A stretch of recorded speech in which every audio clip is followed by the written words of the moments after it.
get you in shot. Nothing's. There we go. Perfect. Get you there.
Good. Check camera A. I look like I'm good. Yep, that looks good. Stick on camera A. Go to auto. Blue. And we just make sure the record is going.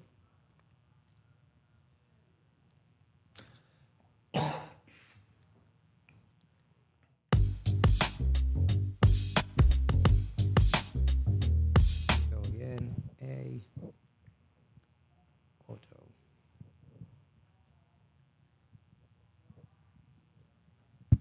Okay. Give me a second.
microphone, anything. Grab the mic. Check. That's always useful. We're good. So I got the camera A, got auto for blue, click on record. There we go. Second time lucky, so it's good. Right. So hello everybody, welcome back to the iSigma Live podcast. I'm joined this morning with Aaron Ramos from O'Neill Software Analytics. Aaron, what the heck's going on in my brain this morning? Can you hear it in my voice as well? I've been talking too much. Ramos is a tough name.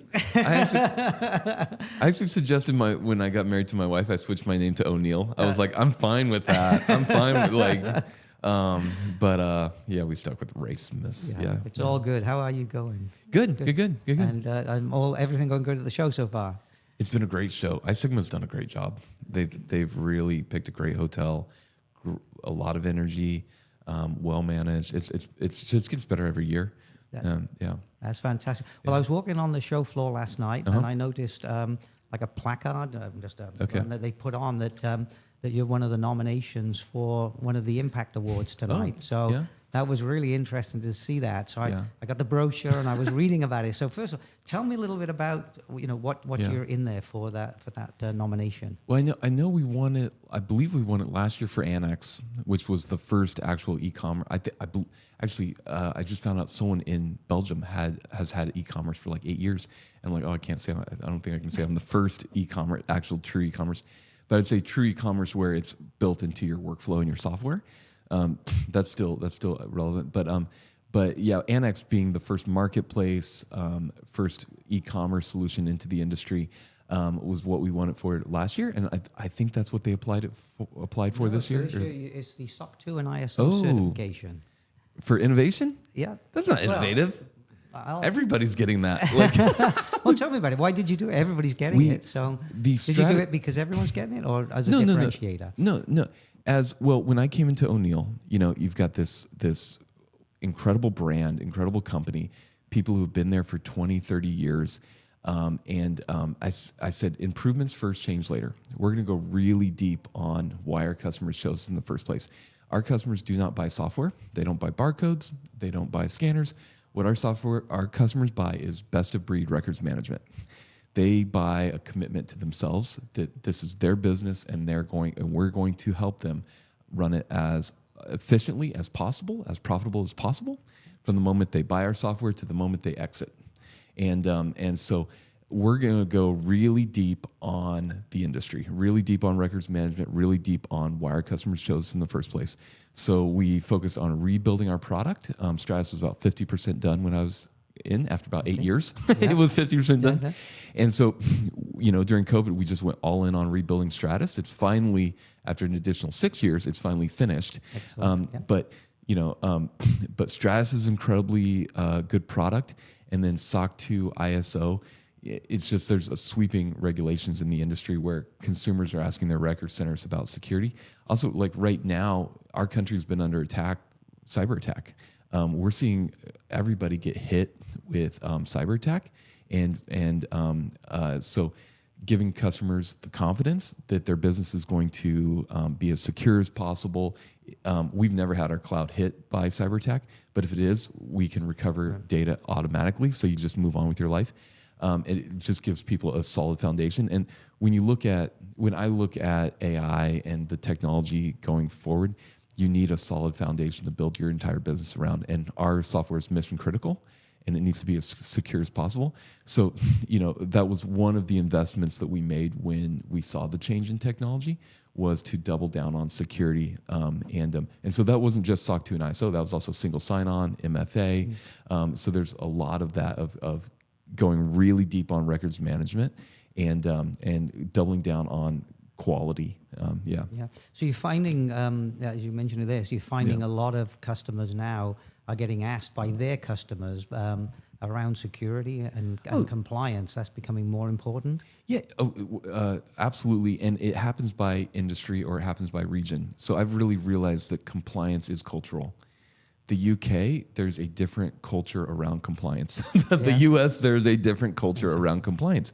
There's different value propositions in there, and there's And then, what we saw the questions really coming in from the banking industry into a record center first, and then other industries. And so, having kind of the bird's eye view of what questions we're getting from our customers helps us to make choices and investments on their behalf.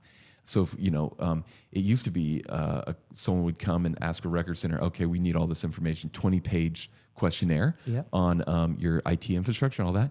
Now, if they're in our cloud, they just give them our certifications and it's done. So we've saved 20 pages of paperwork. Yeah, but that's a huge benefit, isn't it? For the customer who doesn't have to go through that 20 questions, which are excruciating, and everyone's got a slightly different version of them, so you can't easily cut and paste. Yeah, and there's a part of going deep on our customers and quality of realigning our product with our current customer.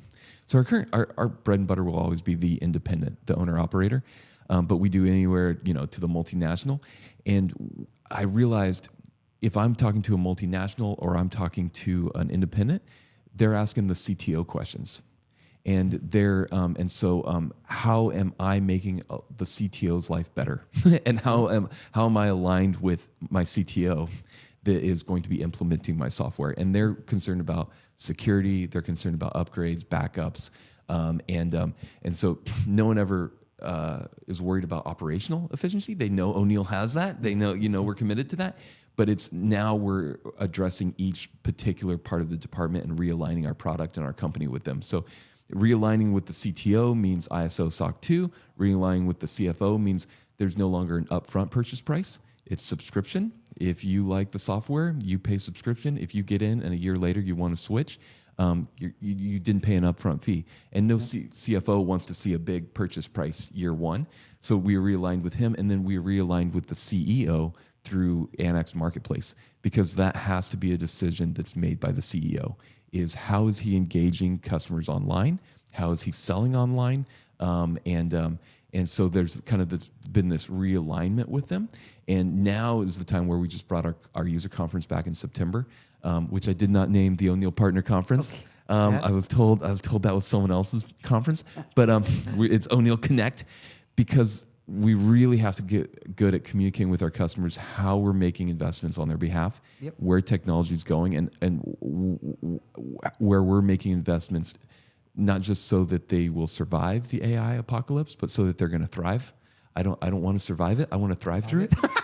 So tell me, I think that's really interesting. Yeah. So I mean, conferences are a great way to get customer feedback, but also to be able to educate and share. So you mentioned the AI apocalypse. There's no doubt AI is a buzz around the show. People are talking about it. Tell me a little bit about how that's impacting you. The first thing you need to do is history always repeats itself. This is the fourth industrial revolution. So study the third industrial revolution. What happened? Who came out ahead? Who was really impacted? There's a good book called Progress and Power that was written by the Nobel economics winner of last year. I met him when I was at MIT. I got him to sign my book, so I had to read the whole book. Very nice, right? You've got to read it then. Even at MIT, they were like, we don't normally have Nobel Prize winners walking around, guys. Just so you know. Yeah. So you can look at you can look at the third industrial revolution. Also look at how tech has progressed over the last 200 years. It's always been in the same pattern. There's an article in Colossus called AI Will Not Make You a Millionaire. Check it out. AI Will Not Make You a Millionaire, Colossus. And it talks about over the last 200 years, technology has always progressed in a 50-year pattern. So you look at the 50-year pattern of the car. Very innovative thing, changed all of our life. 1909 was the Model T. 1929 was the Great Depression, economic collapse. The golden age of cars is 1950s. And so you look at the .com, same 50-year thing, right? There was the .com, there was a .com bust, and then there was where it took off.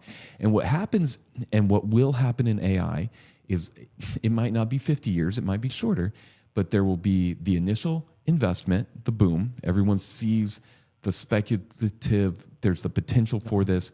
There will be an economic collapse, and that will consolidate the players and the resources, and then AI will start paying off. So we're still in the DOS days of AI. It's like driving a Model T, and we can see the potential, but you're not Formula One yet, right? It's going to take 50 years to get to Formula One. Absolutely. So when I'm investing in technology, and specifically to benefit my customers, you have to first study history and say, how has innovation progressed? What can I expect from this? And then looking at, if you look at that article, it talks about shipping containers and the effect that shipping containers had, and how and who got wealthy off of shipping containers and who didn't. And it wasn't the people who invented shipping containers; it was the people moving merchandise. And so, there's nothing new. This is just the new thing. After this, there's going to be quantum, right? Everyone's saying in 10 years, the hype will be about quantum computing. It won't, AI will be, moving along. But I don't think that there will be a economic collapse. I think I'm a big also student on Jevons paradox, where it says when technology makes a service more efficient, more people utilize it more often. Yep. So what you're going to see with technology companies is there's going to be that phase of learning how to ride a bike again, and recentering your company back on the consumer, and then you're going to see the companies who have great ideas are going to be able to build those faster.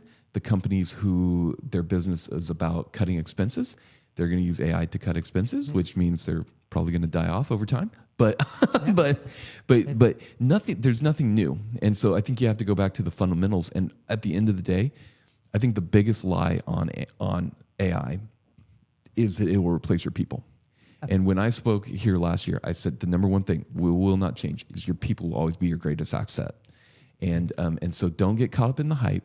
And what I do is when I get the opportunity to acquire great people, that's the best thing I can do. Absolutely. And so you look at the Annex team, Jeff, Dan, these guys, if I can acquire a rock star, I jump right on it, right? And people buy from people, and a company is made up of its people. So don't work from home, and don't think that your staff is going away. Double down on quality, and keep focused. And the hardest thing right now, I think, with the AI thing is for business leaders to keep focused and make investments when the world is all changing around you. But if you're going to be a leader, being a leader means you do the math, you look around, you have a vision for how you're going to benefit your customers, and you move forward. And I mean, I feel like when I came into O'Neill, my first day at O'Neill, I was driving into Irvine in my pickup truck. There was a forest fire because I'm in California. There was Highway on to Hell on the radio. Literally. So my cab is full of smoke. 2 messages for you. I get into the office. It's a little smoky. And I look up on the board, and there was 8 record centers that had been sold that month, and that we were pulling off our software. And I said, "Is this normal?" And they said, "Yes." And yeah, like pre-COVID, acquisitions were going wild. Crazy. I said, "Okay, well that's one problem to fix. Okay, what's another problem to fix, right?" And I feel like for the last 6 years, it's been like running into a burning fire, and I don't anticipate that will change. I think that you've got technology and all this.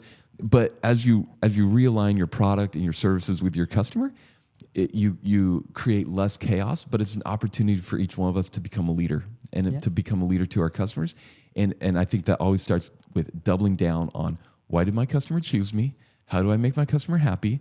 And don't pivot, and stay really focused on that one thing and creating quality and value. And I really love the comment about people, because I constantly hear again about AI will replace people. There are certain roles, but those people are talented. They will. I'm sure they will do other things. But it's really about the old classic 10xing what people can do. Yeah. When I was at MIT, everyone's talking about, oh, well, in this class, no one wants to be that brutal. And I said, honestly, if you're telling me that take my job resume, look at the tasks, and replace each task with AI, and if I have an employee who's coming in and they're just checking off the boxes and they leave at 5 o'clock and they're just doing tasks, that's a B player. They shouldn't be on your team at all. You need to have A players, and if you're going to be competitive, you need to work your team, and anyone who can be replaced by AI should be replaced by AI, not because of AI, but because they're not really bringing some value. Like I expect that my employees are going to anticipate my needs. I am always telling people that my job is to make other people successful, and I ask that when there's a conflict and something goes wrong, the first thing I ask myself is, did I give that employee what they need to be successful? If I did, then I'm going to say, well, why weren't you successful? If I didn't give them what they need to be successful, then it's on me. And I train them that way because I want them to view me like that. Yeah. Yeah. So but yeah, I would say yeah, if you're concerned about losing your job, you might not be in the right seat. You have to really look at it, and you really I don't think it actually fundamentally changes the job. A players are always A players.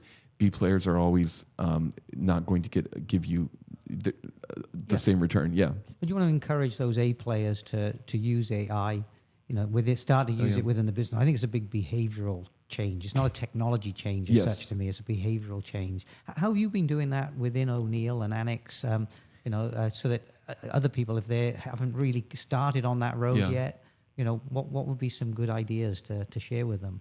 The first thing is leading by example. So that was one of the reasons I did that course at MIT, is it set an example for everyone else. And then I literally tell everyone else, if you want to go, if you see me go there, then I actually expect that at some point you're going to say, hey, Aaron, I want to take a course over here, or I want to do this. I'm setting that example that we have to be learning all of the time.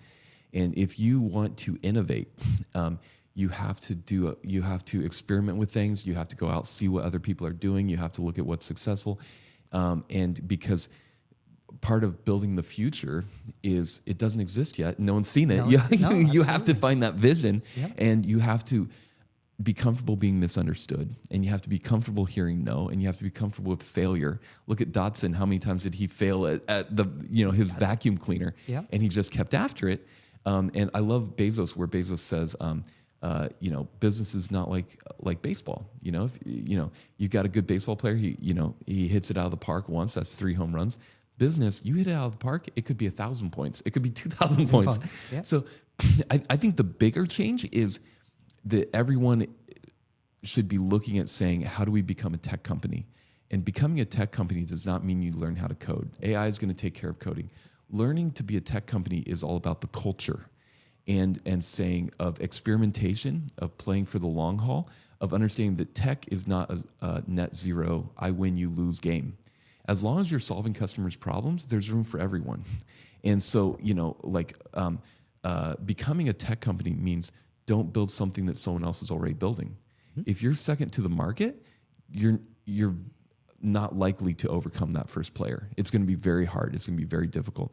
So do the R&D, do the research, bet on yourself, bet on your own team, create something new, and know that it's going to take you 10 years at best. But that's what it means to become a tech. It's all about culture, and it's all about people. It's not actually about ones and zeros and this and that. But those are just things that help you accomplish something. And again, I like that. There's the concept of putting AI into the product, and there's the concept of AI being part of what you do it. And but one of the I hate the word tools, but one of the things that you can bring to your disposal. My interesting one at the moment I keep watching is Apple. Everyone said Apple was late, very late to the game, and now they're starting to look like they might be in the absolute perfect position as the platform for the delivery of AI. Tim Cook is. We've all got the phones. Yeah. Tim Cook is just brilliant. You look at what he's done, but Silicon Valley, they understand that 50-year cycle. And so they understand there is going to be some consolidation. And I look at it and I think, I honestly think Elon will win AI because Elon understands power.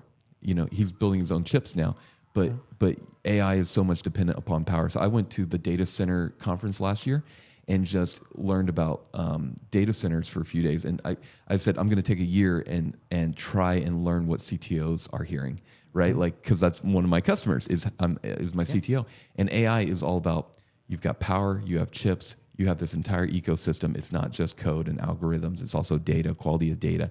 And when you look at that, and then how painful it is not just to build software but to test it and deploy it, AI is going to take a long amount of time, and so I do believe that regardless of if you bring AI into your product, you have to bring your company into alignment with AI and with culture. And so that's where I'm going to focus is more onto alignment and to systems and structure and saying I actually believe you look at our industry and a new industry arises about every 10 to 15 years. You had records management, then you had shredding, then you had ITAD. AI is going to disrupt businesses and how they function, and it will create more industries faster than we've ever anticipated. So for me, what that means is continuous deployment, secure environment, my systems. If a new industry came up today, am I ready to jump on that? Right? Are my customers ready to jump on that? So when I look at hosted is when you come into our hosted environment, it's about security and architecture, because how you're connecting things and upgrades and all that, you're now future proof. But we're moving our software towards continuous deployment, where the upgrades once a year or twice a year, your system's down for 5 hours, is going away. It will be, we hear something from a customer, we investigate it, we write it, we test it, it goes out to every cloud customer overnight. There's no downtime, right? And so that makes us able to jump on that next opportunity. And so, the benefits of cloud are, for a business, are about agility and security and being future proof.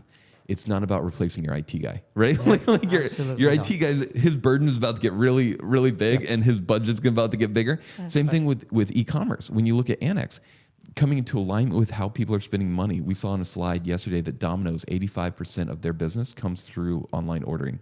85%. You talk to a restaurant, and DoorDash and Uber Eats will raise their sales by 15 to 30%. And consumer preference is online ordering. So how are we doing that? And then, to elaborate on that, I read a statistic that said 83% of all e-commerce happens in a marketplace. So when I looked at bringing e-commerce into the industry, if I wrote it for a single record center, they have to worry about their customers seeing that pricing versus higher legacy pricing potentially. They have to worry about that.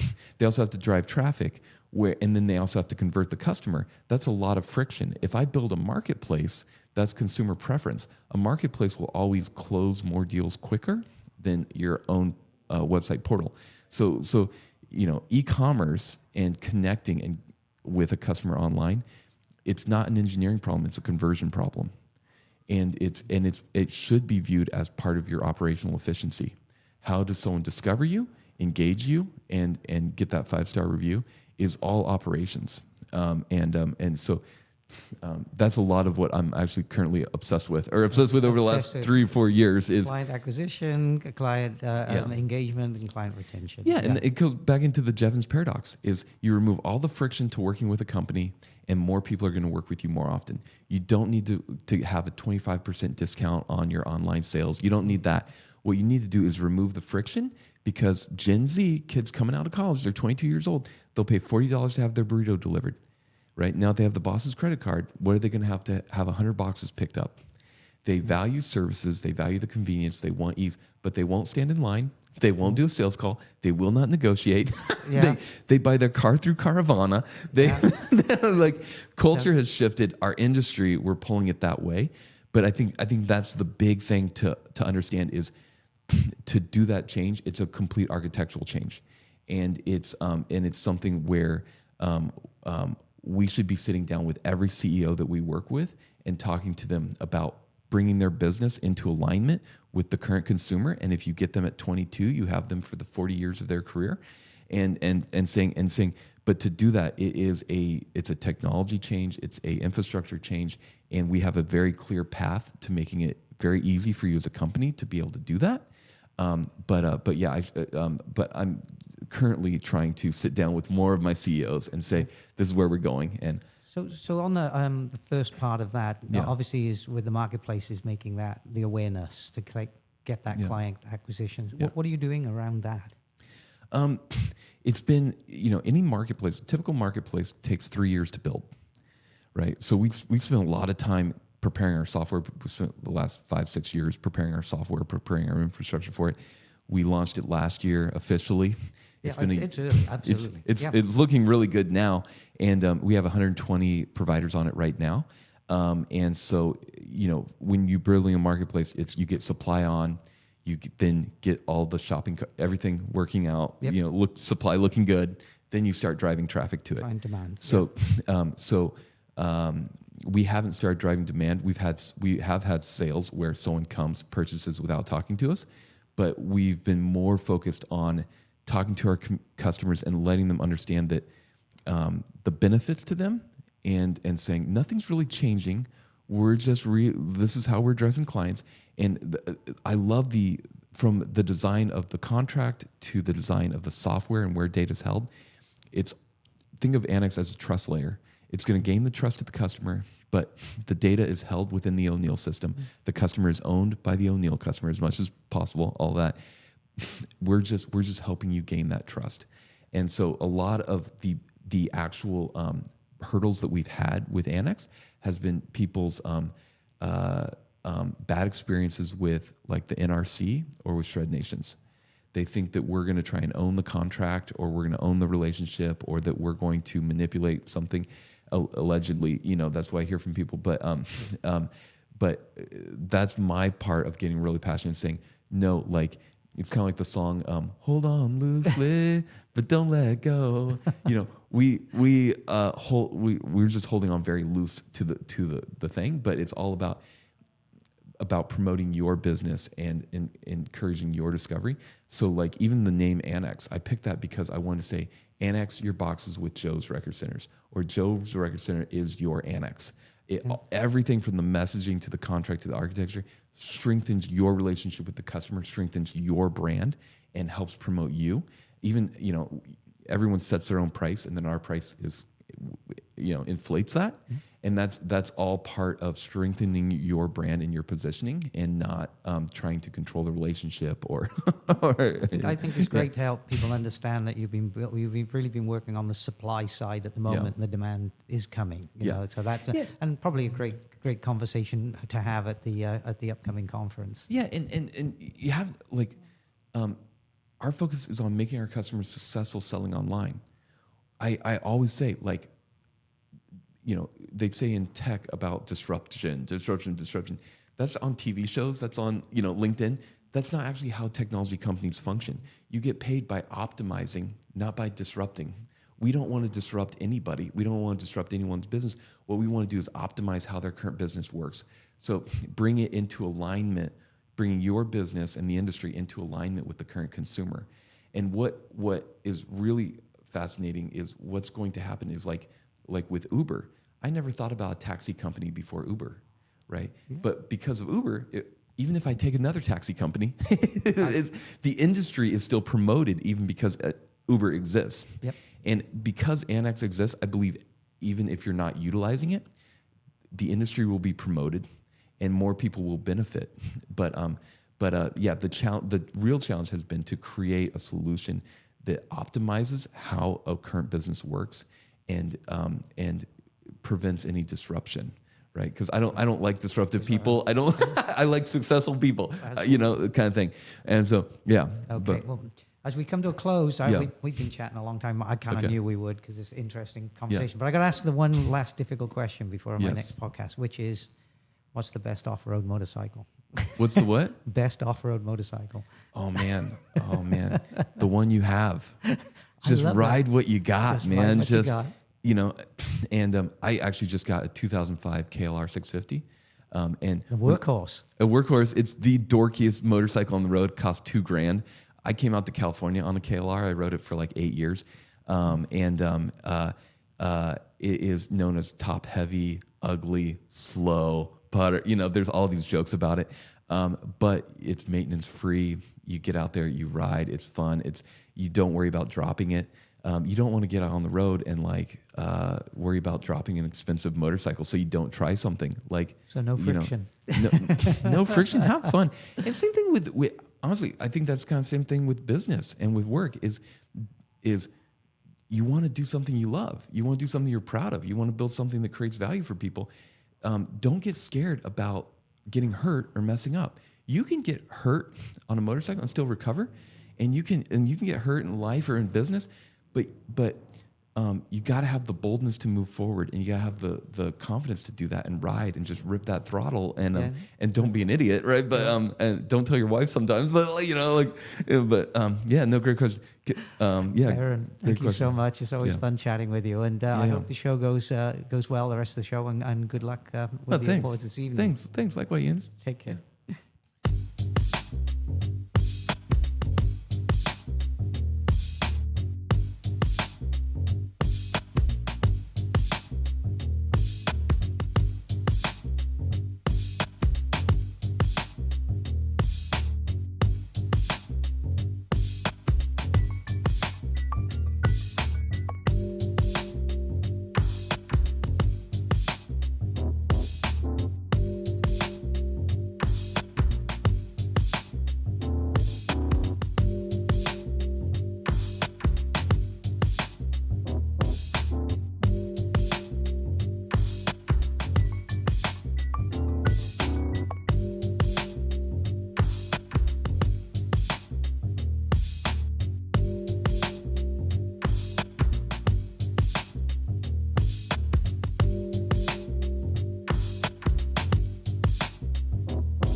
camera's on.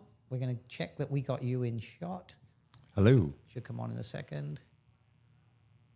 Is this going to be edited or anything like that? Or Nope. just No, yeah. They're going to get what they get from you and me. fabulous? It'll be fine. It's absolutely great. So I got you on there. I checked me. I'm all in there. There you go. So we're all good.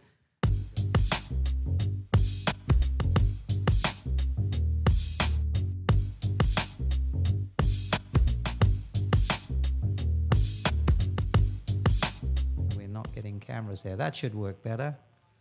Hello, everybody. Welcome back to the iSigma podcast. Sorry about that. Little camera issues here. I'm still trying to... You'd think I'd know this equipment by now, wouldn't you? I'm very, very delighted to be joined by with Matt Young. Matt, you're from Electronics Value Recovery Inc., which gives me a little bit of a clue about what you do. Because some Wanted to be a little explicit about it. yeah, some of the names, the first thing I have to ask is I have no idea from what you do based on the name of the company, but yours gives us a really great clue. But yeah, absolutely. I really would love to learn a little bit more about you and a little bit more about the company. Yeah, Electronics Value Recovery is an electronics reuse and refurbishing company. And, we are really focused on trying to extend the life cycle of electronics. So we do a lot of refurbishing and device restoration. We provide secure data destruction services, either able to shred or erase data-containing devices. And our real mission is to create a more sustainable world through electronics reuse and electronics recycling. So we have a reuse-focused kind of initiative. It's about 80% of the business, with recycling and commodity generation being about the other 20%. And we're R2 and have multiple ISO certifications to kind of ensure that our business follows best practices. I am the president and founder, and have been working in the electronics recycling industry for about 18 years now. 18 years. So when did you find the company? We started January 15th of 2018. Very specific. You knew that date exactly. I definitely remember that day very, very well. And when we started, we were kind of operating out of basically a garage. It was about 1,200 square feet. And for the first few months, it was me and my dog would go to work every day. Okay. Dog comes to the office. He has a few new feline and canine companions there. And the business has grown to about 55 people. And we took a pretty significant investment from a group out of Louisiana last year, which hopefully enables us to continue to grow the business. Okay, so we'll come back to that. That sounds very interesting. I just want to go back to the beginning. So what got you to leave whatever you were doing before and start up, as you say, one man and his dog, literally? It was really kind of, I spent the first half of my career working for one of the largest electronic recyclers in the country. And at that business, we were about 90% recycled material generation and 10% electronic reuse. And it was a great company, got to work with a lot of amazing folks, got to learn an incredible amount. But it was very frustrating to, hit all your numbers, hit all your metrics, make all these improvements, and then the business lost money because copper fell. Yeah. And so I really kind of have always been a technology person, really love, started building computers when I was like 8 years old, Really? Always found this really fascinating. And I've always kind of focused on the reuse and refurbishing side. And so the genesis of EVR is, why not be a reuse first company as compared to a commodity end of life scrap generation business? So that reuse is, again, fascinating to me, because we hear a lot about the destruction side, and a lot of the equipment here is really designed to destroy, whether it's paper or materials. So the reuse, I think, is really interesting, and obviously it's become more and more important today as the cost of components increases up, and supply chains now getting constrained, being able to reuse. So can you tell us a little bit more about that? How does that work from when you know speak to somebody like maybe it's an IT director at a school or at a business or something? Can you walk us a little through that? Yeah. So our process has a lot of controls kind of built into it to ensure, you know, that the data destruction's properly done, the customer wishes are properly followed. And I mean, that does come first. So if the customer has requirements that we've got to shred hard drives or the other devices, we're always going to do that, even if it's not necessarily the most environmentally sustainable outcome. But, you know, material will come into our facility. We're going to sort it generally based on the age and the type of material. So the older equipment is going to go for end of life commodity recovery, and the newer equipment goes in. We have a lot of different automation and software that we use in this process to try to ensure that the devices are fully functional. We check something like 125 attributes of each computer or desktop that we get in. And a lot of this is the software, right? And so we've designed our process around the NIST 888 guidelines for media sanitization, which is put out by the federal government and kind of sets the rules of the road for what we're following. And we have a lot of like validations, other checks and balances in our process to make sure that, you know, all data is gone, even if the device is being reused. You shouldn't be able to tell who the prior owner of a device was after it goes through our process. That would be the worst, wouldn't it? Yeah. Yeah, I just moved house. I downsized into a nice smaller house, and one of my biggest challenges was I realized how many computers and hard drives and I've accumulated over the years, and you know I had time on my hands, so I started working through them and you know killing them off. But it's when you're in an organization, that's a huge task. It is. And, you know, it starts with proper IT asset management. So understanding what devices you have, where in their life cycle are they still covered by warranty, things like that. What software licenses are you using? And then it's really closing the loop of that life cycle management. So it's the data destruction, it's the proper reporting so people can bring the equipment outside of their asset management systems. It's the environmental controls if devices do end up being recycled, and then it's the worker health and safety piece to ensure that our workers are safe while doing the right thing. Yeah, there's a lot of components to it, isn't there? On the sales side, who are you selling direct to and going out, or are you working with other companies, giving them a channel effectively to broaden their business from, say, paper and get into this more asset disposal? We do both, but the majority of our business is what we call channel business. Yeah. And so I like to say it as we help folks who are accidental e-recyclers because there's a lot of nuance, there's a lot of complexity in managing this stream, but we try to make it as easy as possible for someone who doesn't, you know, sort this into 300 unique grades of scrap or commodity to be able to manage and monetize their assets. I do love the accidental because that's, I mean, very often people, I've been talking to different people around the show and, you know, they say, hey, I'm doing this now. How the hell did you get into that? And it's like, well, and that's where the accident happens. But you got to know somebody then who can come in and help you do it professionally. Yeah, and that's really kind of how we've designed our process is to help those sorts of folks be able to provide certified recycling services to their customers. So if I was a smaller company and I, you know, accidentally suddenly now I've got 100 hard disks or or whatever from a local school or community or some community association or something, and I know about you, fortunately, so we'll skip that part. But I know about you. How would we go about doing that engagement? What would that look like? Yeah, a lot of recycling comes down to how the material is prepared, how the material is transported. So what we'd be looking at is trying to make sure that when you are getting the electronics, you're packaging them in a secure and a safe manner. So it's really hard to reuse stuff that's been banging around a box. And, you know, when the screens break, things like that becomes much more challenging.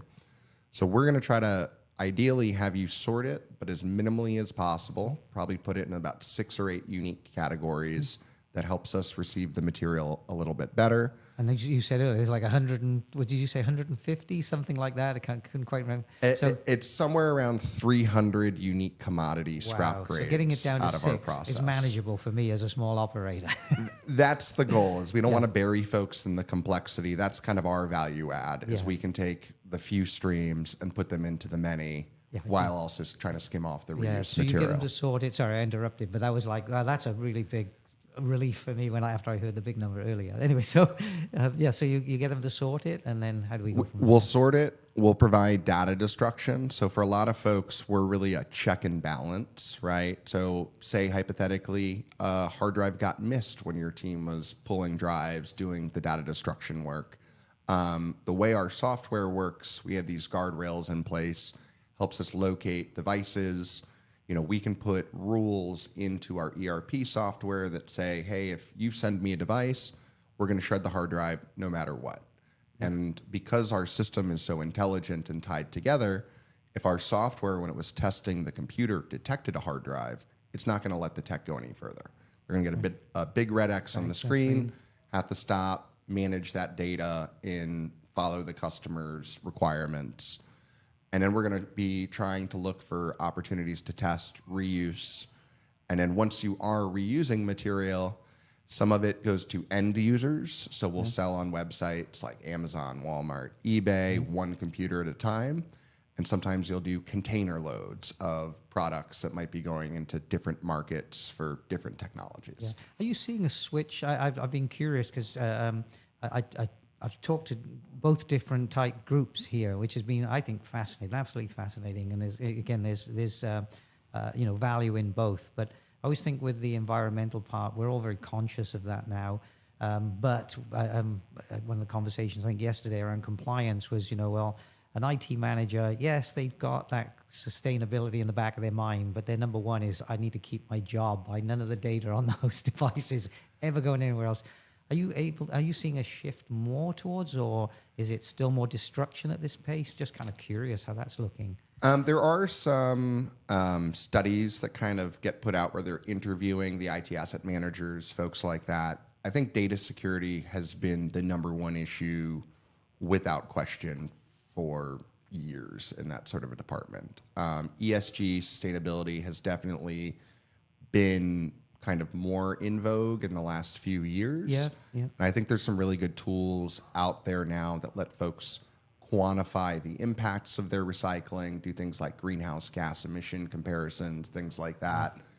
But I would say that data security is by far the most important so that's still the driver. Yeah, I know in the larger companies, they have to do their ESG scores, and so it counts for it. But yeah, that's what my mind is still there. Is that still that security? And one of the speakers, Aaron, earlier this morning was talking about just data and hackers and everything else. So it's always going to be at the forefront of the mind, isn't it? Yeah.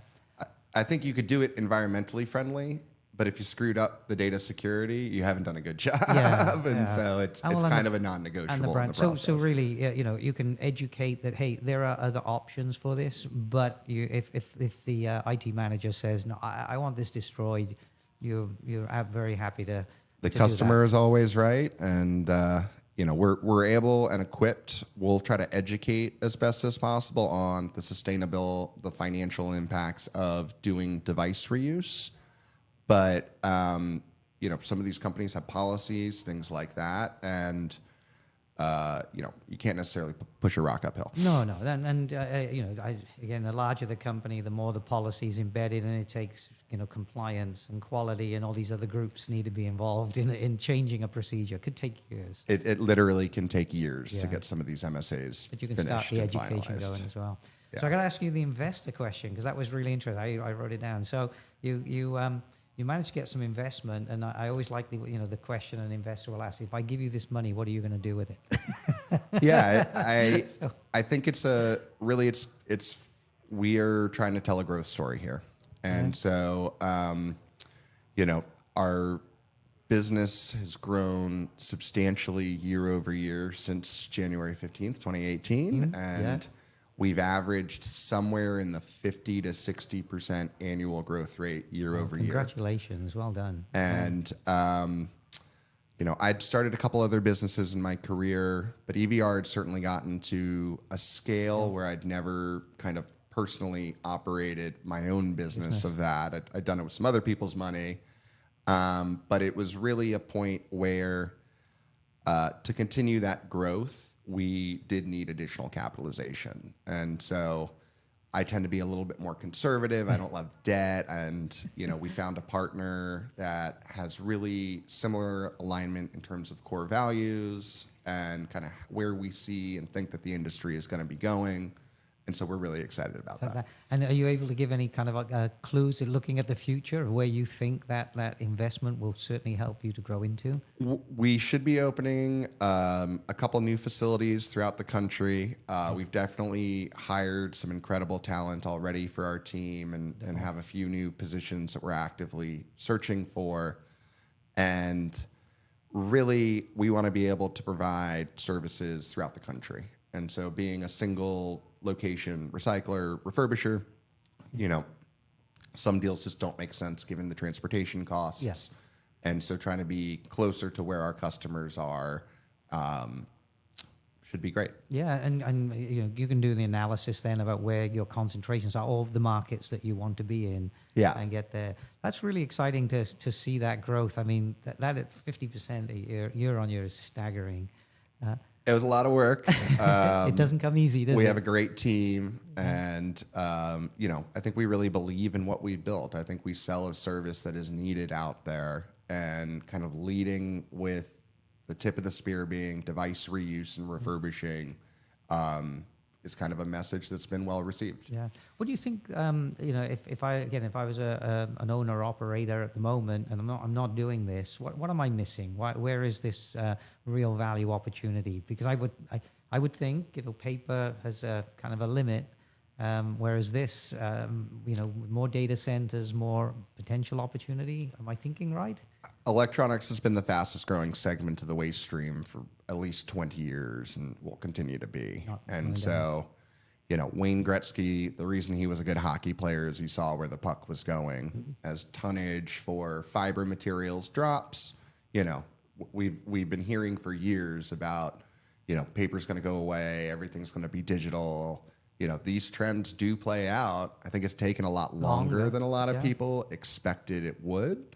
But, the tonnage every year coming out of all these facilities is dropping, and that trend is undeniable. Yeah, I think that's very true. So here at the show, is this really to get some of the other operators, attendees at the show to learn a little bit about yourself? Yeah, we work with a number of the different companies kind of here, and then always trying to find new accidental e-cyclers we can partner with. I still love that. I'm going to remember that. It's absolutely wonderful. So if anybody's at the show floor's still open. We have a booth, third booth, right? Just walk on in. Third booth on the right. Go right. right to the left, and we're right there. And come meet Matt and Valerie from our team, and they'd love to talk to you about electronics reuse, recycling, and data destruction. Wonderful. And if anybody's watching this podcast live, or they watch it later or listen to it later, how would they get hold of you? Yeah, we can be found on LinkedIn. My email address is matt@electronics with an S at the end, valuerecovery.com. And we're always happy to connect. And, even if there's not necessarily a truckload of electronics in it, we always love meeting other folks in the industry. That's fantastic. Matt, it's been a real pleasure. It's been very educational for me. So I really appreciate you taking the time. Well, thank you so much. I appreciate the opportunity. Okay, have a wonderful show. You too.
you're good. Let's see how we're looking here. So we'll turn the cameras on. It'll take a second.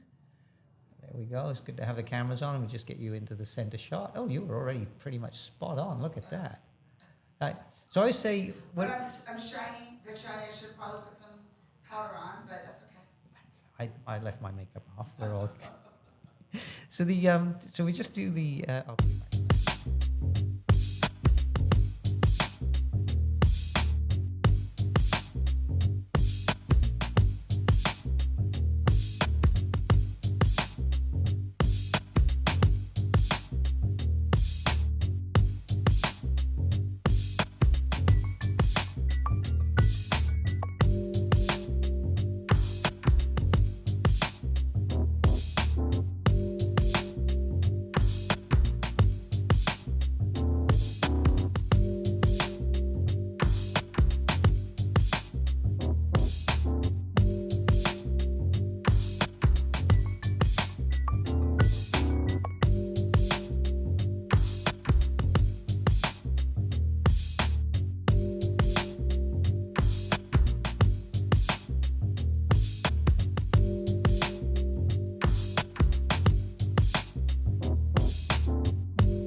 I check camera B to make sure I'm there. Hi, I'm Let's see there if I as can- well. See, I don't like looking at that.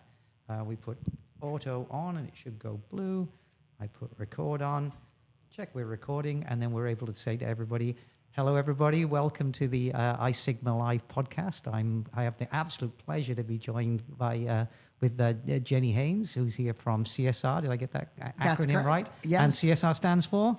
A lot of people ask that question. So CSR actually came from a company called CSRSI, and that was an acronym for something like cost savings and reduction. That was back in the day when we actually were a PCI compliance shop. So we were looking at doing PCI compliance. About 12 years ago, we kind of splintered off and decided that PCI, although still important, was only a small segment of data privacy. So at that point, we decided to branch out and really look at what we could offer as something under the data privacy umbrella versus just PCI. So we stuck with the CSR. Yeah. Really doesn't mean probably much other than what our parent company or our past company used to be. But yeah, so that's where, and then privacy solutions kind of got added to the end of it. That's exactly right. I love those stories. They're always great how company names come about, Yeah. aren't they? And how about yourself? How did you get into this industry? So I've actually been in technology for 30 years, and I've had a focus in software development actually all that time. Over the time, I actually, I own my own software company. So I was consulting at a higher level, more strategic, but still providing custom application development. I happened to meet Ross Fettergreen, who's the owner of CSR, probably over 20 years ago. And so when I met him, we just understood each other. Maybe not always agreed, but we understood each other and respected each other. So when it was time for him to actually create a new company, he reached out to me and said, hey, I want you to run my IT area. And I thought at the time, like, why not, right? Yeah. I felt like cybersecurity and privacy was kind of the movement. And so I was able to join on with CSR, and I've been there for almost 12 years now. Wow. And your role now, I looked on, did the little LinkedIn check, like what we were supposed to do, and it said responsibility for the vision and strategy, and then there's a long list which we're going to talk through. But that's really interesting because again, with how technology is changing so much today, I think really important to have a vision and then have a strategy to execute against those vision. How do you think about those? So, I really look at the development of our product called URisk. It has gone through an evolution, to be quite frank. And I've always kind of been in the back end. Like I was, as an IT professional, I was in charge of building the solution, not necessarily the direction of the solution. Yeah. I was really happy that about 6-7 years ago, that shifted a bit, so that I could take on that direction of the product offering. And so, unlike most technologists, I really focused on how can this product be beneficial to the end user, and not just say, "Oh, this is how everything is. We need to do it this way," but really look at the end user and how it can be as easy as possible. You sound like a product manager. Well, you know what? It's funny because my career path, I was a developer. Yeah. I found out very quickly I just didn't want to be punching keys. Yeah. So I moved into like a systems analysis and architecture. And back in the day, that was very technical. But so is project management. Yeah. It's not as technical now, but it was back then. Mm-hmm. So in order to become a project manager, you had to have like the architecture experience.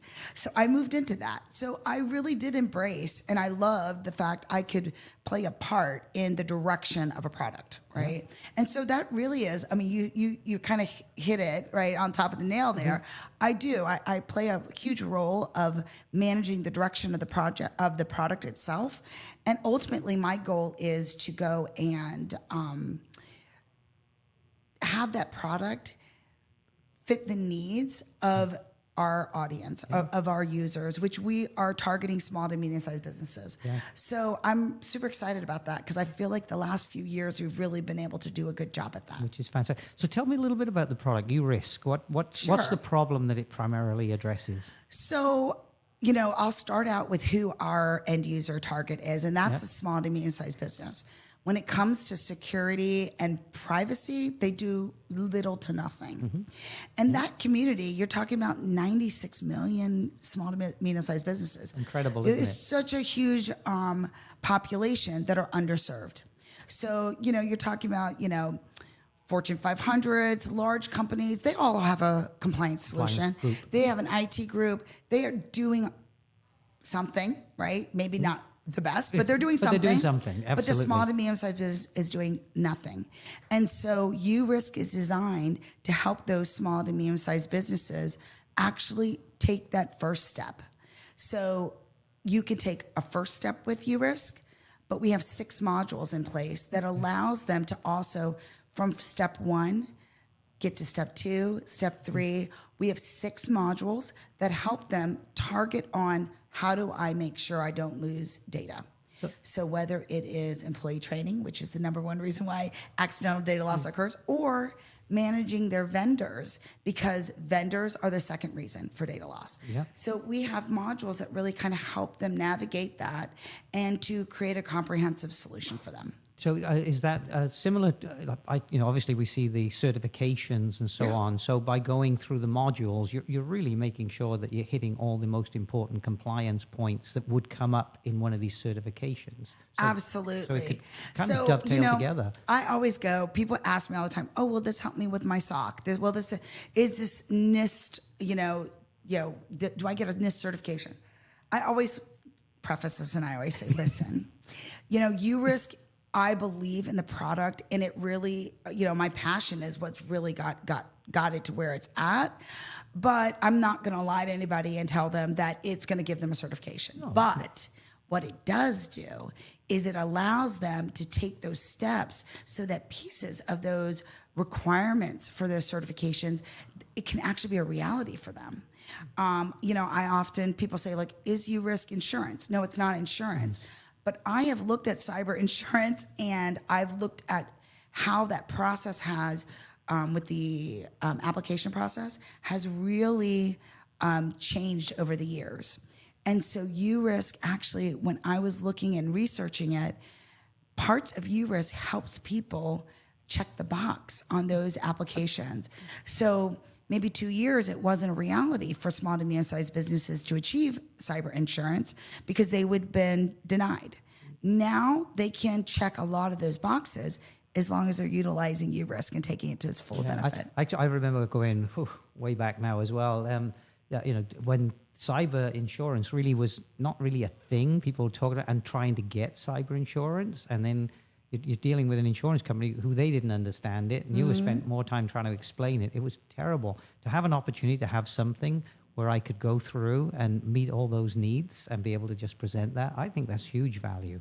Well, I really do appreciate that. I mean, those are the kind of things that trigger my thought process, so that we can make the best solution for those SMBs. We are constantly changing the system. Just like the cybersecurity and privacy ecosystem is changing, we also believe that you have to have a solution that's going to be able to be flexible and evolve with that, with that environment.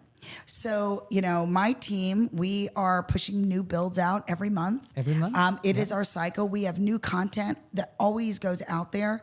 Regulation doesn't change as quickly. However, we have a lot of regulatory timelines and back-end requirements that we are constantly updating when the regulations change, or get added. We're really trying to take away the need for a business to say, I need to know all of these things.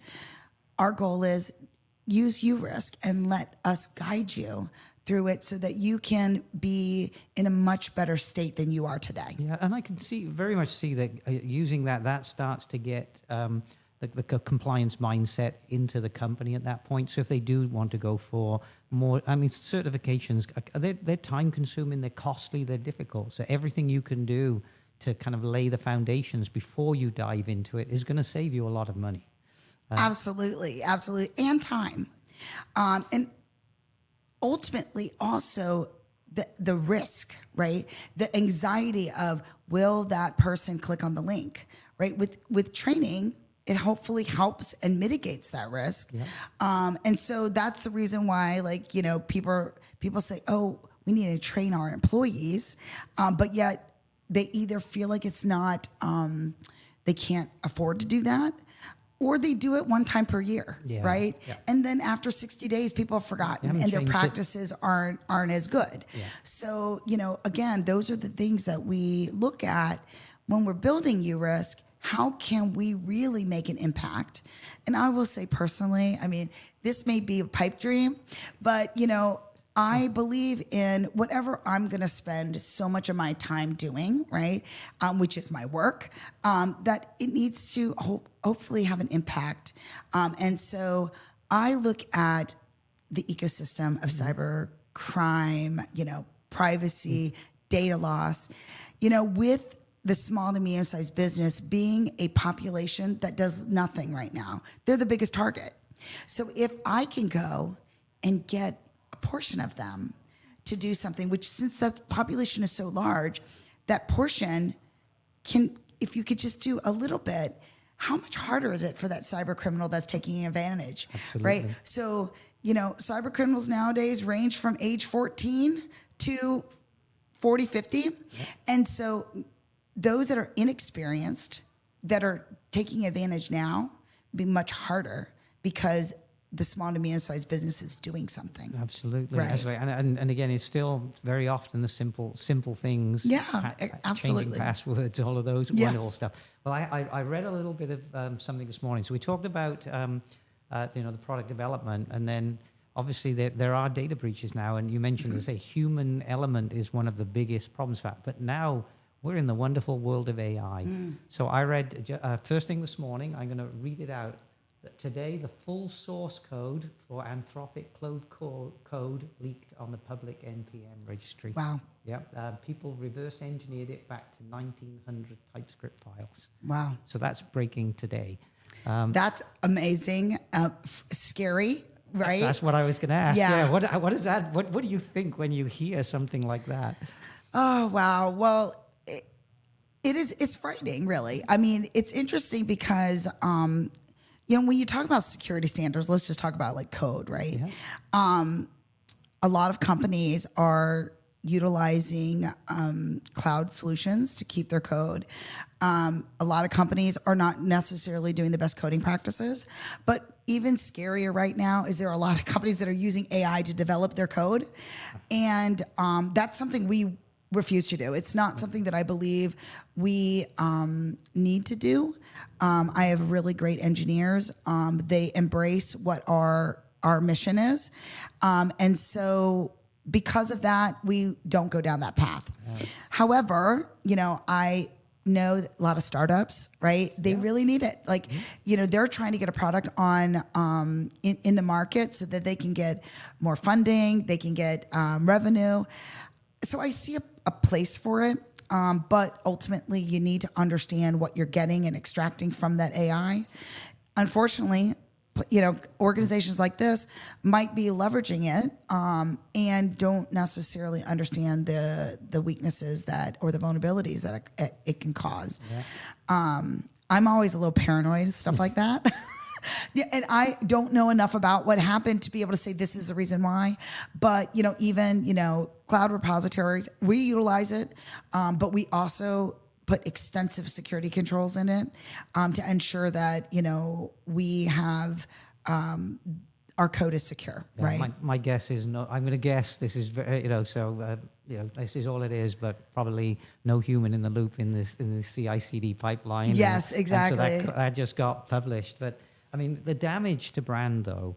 So now in there was all the project names for future things that haven't been released yet.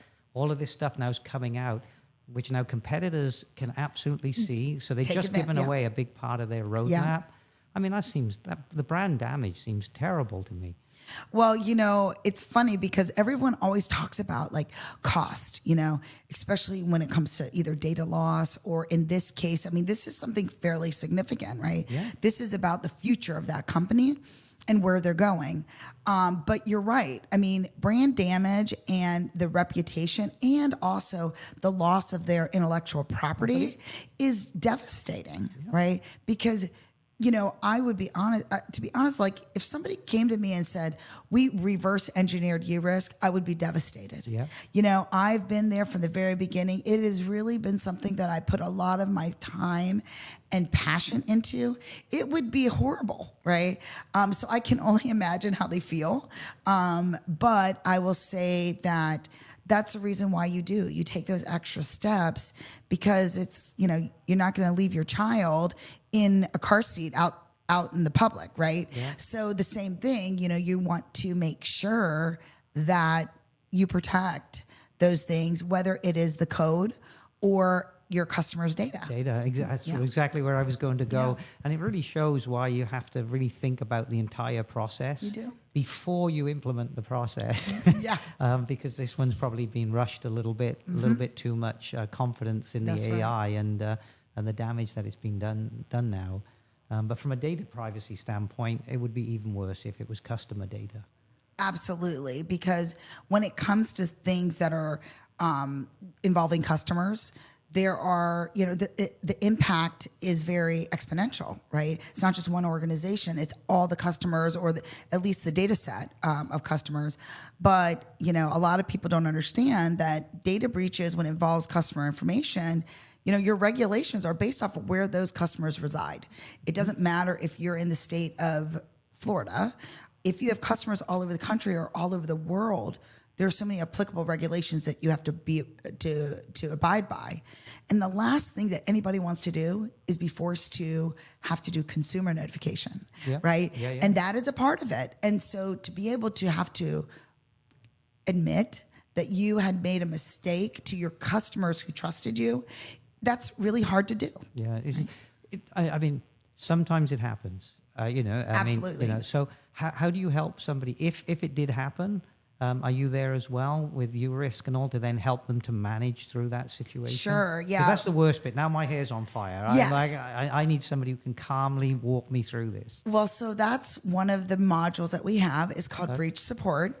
And so the first thing I always say, we do not replace your IT department or your managed service provider. Those resources and individuals are incredibly important when it comes to a data breach. They're the ones who are going to identify how it happened. They're going to tell you what was lost, and they're going to remediate it so it doesn't happen again. So again, as a technologist, they are incredibly important, and they are the first part of a data breach and how you respond. So I say response because really there's about incident response. I call them phase 1 and phase 2 of incident response. Phase 3 of incident response is reportability. And so what URisk does is we provide that reportability requirement. So most IT departments and even some legal departments don't understand all the regulations. But the value of URisk is that we have privacy experts in-house and we manage all of those requirements. So when a breach occurs, they can contact us and we actually walk them through that process. So they don't have to be worried. Do I have to look at this regulation? How do I do this? When do I need a report? We will provide them all that information, all the timelines, how and who to report to, and they then hold and they're empowered to do the final reporting. And I think that's just huge because once you've had, I worked in medical device, and if you have, the fear of a recall, we had reams of procedures ready should that happen so we could go quick and a lot of training to make sure we knew what to do. Smaller companies just don't have time for that. So having somebody like yourself and then with URisk to be able to guide them through that, again, you hope it never happens, but if it does, you want to have all the plans in place to manage it efficiently. Yeah, actually, it's funny. One of the first breach reporting kind of notifications that I received, the individual, she said to me, she goes, "Oh my gosh, I feel like I just won the lottery," because she had no idea what to do. She did have a reportable breach, but she had no idea what to do. And she was like, do I contact an attorney? Do I do this? And when she called at the time, that was kind of the mode of intake, she was just so happy that she wasn't left alone. Because it is during these times that providing expert guidance just brings the anxiety level down, right? It's not about what you have to do. Sometimes it's the fear of the unknown. It is absolutely the fear of the unknown, isn't it? And somebody who's there who says, we've seen this, we know what to do, and we can That's walk exactly us through right. that. That's fantastic. So if I was a new startup or I'm an established business, but I haven't really thought about this, what would be my first steps? Or what would your advice to me to be my very first steps to get on this journey of compliance? Sure. So I always believe that you should look at your human firewall. Okay, the people are the most. I've never heard it called that. I like that. The people are the most important part of your company, but unfortunately, they are also your biggest vulnerability. You can't run your business without your people. Your people make you the most efficient, but unfortunately, every person that you have is probably very busy. So it's so easy. And I'll be honest with you, I have even fallen for a deep fake. Okay. Now, luckily, and I'm an IT person. I've created deep fake videos before.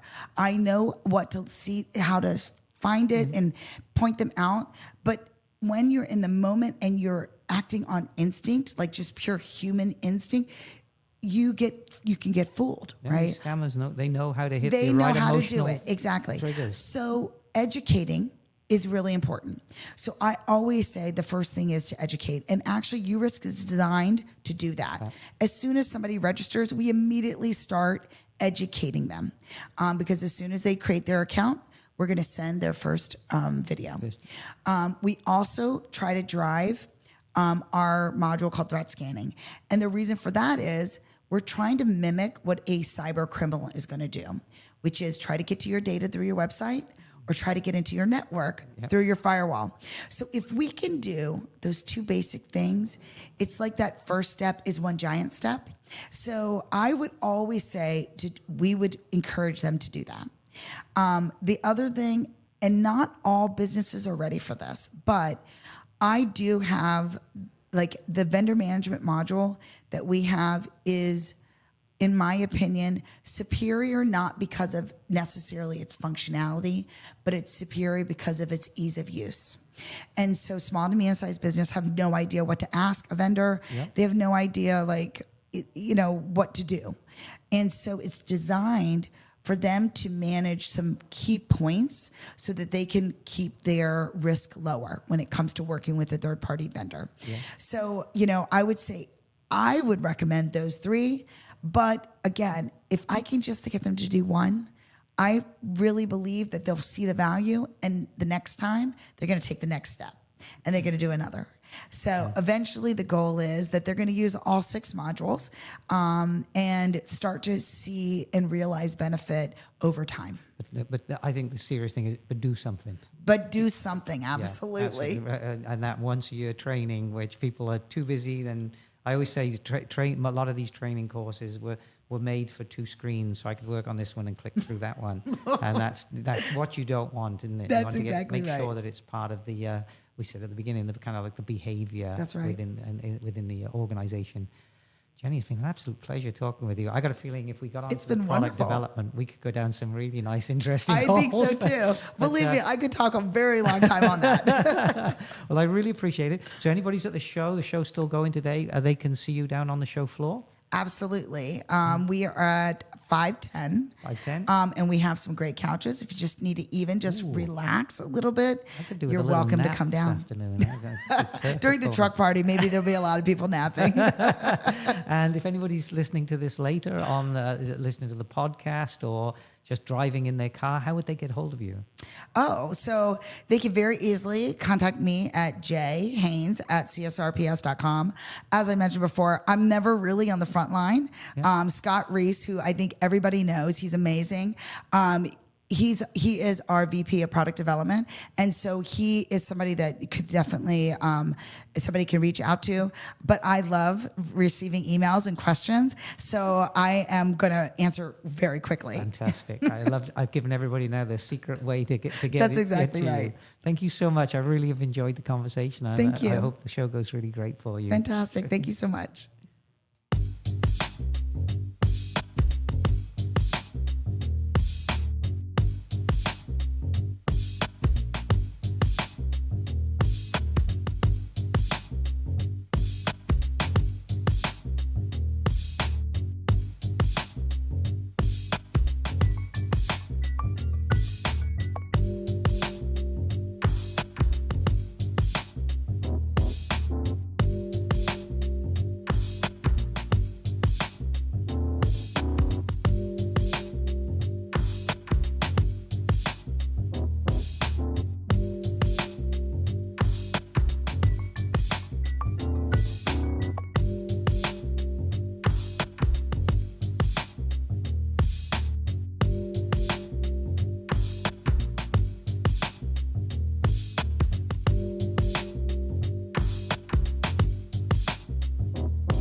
check. Let me sit up. We check camera. All right. You're You do your thing. You are looking so I beautiful. look as good as an ugly guy can look. And kind of with you on that one, mate.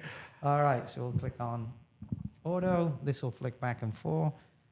We click on record. I check 2 to 3 seconds. I can say, hello, everybody. Welcome back to the iSigma Live podcast. I'm here with probably the only person all day that I don't really need to introduce, Mr. Nate Campbell. That's very kind of you. Hey, before we get started, I just want to say thank you to you. You did this as a favor. So I just want to say thanks. I know you've been stuck in this room and it seems like they don't give you a lot of air conditioning. I really appreciate you taking the time, the effort, the energy, because you don't do anything halfway. You do it all the way or not at all, and I really respect it and appreciate you. Thanks for taking my call, and thanks for being here. Oh, no worries. I actually was going to thank you because this has been a lot of fun. I've had an opportunity to catch up with a lot of old friends, meet a lot of new people, and quite honestly, the conversations have been fabulous. I don't think any that we've kind of just struggled. I'm not really a podcaster. So, it was, for me, it was just about getting to sit with people, really interesting people, get them to tell their story and, have those conversations and see which rabbit holes we would go down. And I've thoroughly enjoyed it. And I hope the people I've interviewed, tolerated, because I can never replace Mr. Tom Adams, as you know, Mr. Energy Bunny. So I have to bring it my own kind of style, and hopefully that's worked. But I've had an absolute blast. Well, I'll tell you what, if you'll do it again, we'll take care of getting you there because we're going to go to Orlando next year. Who doesn't want to go to Orlando? And we need to figure out a way to get you back in this industry at any place, to get you here just a podcast. Everybody who knows you, misses you. I still remember, Ian, when you did the presentation with the Google Glass. The Google Glass, and the predictions of the future of records management. I still need to find that PowerPoint, but maybe next year we could have you be a part of our records session and get you to come out and we can do some of this and increase your usage because you bring so much talent and value to what we do. So I appreciate that. I know I've already had people say, God, it's nice seeing Ian. It's been so long. I go, you could see him? No, I'm just kidding. No, no, it's true though. I'm just joking. But no, it's great having you here. I'm blessed that you took the time to give me 30 minutes or whatever we're going to do today. Yeah, I appreciate it. Well, so let's chat. I mean, we're closing in, not really the end because you've got board meetings tomorrow for you, but for the main show. So again, my big question at the moment is like, how's it gone? Because the energy has been absolutely tremendous. Yeah. Well, I think, I don't want to, it's not over yet. No. We still got the awards tonight, Yep. sponsored by Shred Tech. And I think this is new, the way that we're doing the awards. First time we've done it in my 4 years. So really excited about that. But, I've gotten a lot of positive feedback. I think we opened up with a really great executive session. I mean, where can you go for $150 and get the kind of content that we delivered with someone who did? I don't know. Did you see his resume? Oh, I believe he spoke at Davos. Like 18 months ago, he's consulted and helped Bill Gates, Steven Spielberg, Deloitte and Touche, you name the company, Elon Musk. I mean, the guy's really smart. The only reason we could get him is because he lived in Palm Springs and was close. Otherwise, we could have never afforded a guy like that. To follow that up with Steve Sauceda, who talked about leadership in today's world and generations. And then, as you saw, Tom Adams, who's just freaking unbelievable. He closed it off and made it personal to everybody and how they could apply it to the industry. So I think that was good. Yesterday's keynote, we got a lot of great feedback. The boat, I forgot the boat. Did you go on the boat? I did not, unfortunately, but that was awesome. I would say that might be the most, I thought it was going to be impossible to do better than Billy Bob's. Have you ever been to Billy Bob's? No. Billy Bob's is in Texas. It's the largest honky tonk in the United States. And it was fabulous last year. So I'm like, a boat, weather, wind. Oh my God, I was worried as heck. I think, you've been here, have you heard anybody say anything? No, the boat was no. perfect. It was awesome. Everybody said it was an absolutely fantastic time. They really enjoyed it. And I mean, the weather is unseasonably really nice as well at the moment. I mean, it's always nice here, but it's unseasonably much, much better than Yeah, usual. but you know, we have great sponsors here. People have good energy. You know, we have the cocktail party that helped get it going into the boat and the opening receptions. You know, I really appreciate Annex and Iron Mountain and all the big sponsors. Dan Makarevich with Arthur Hall, who sponsored our lunch today. So I love my sponsors. I mean, they're just great. We can't make people don't. They hear it over and over, so maybe they forget. But the cost for a conference without corporate partners and people who are exhibiting and sponsoring events, we couldn't do any of this stuff. And what we're trying to balance, or at least the focus has been, we want to create an event where you can go get information and perspective, because you're in your business, you're dealing with contracts and broken down equipment and HR issues.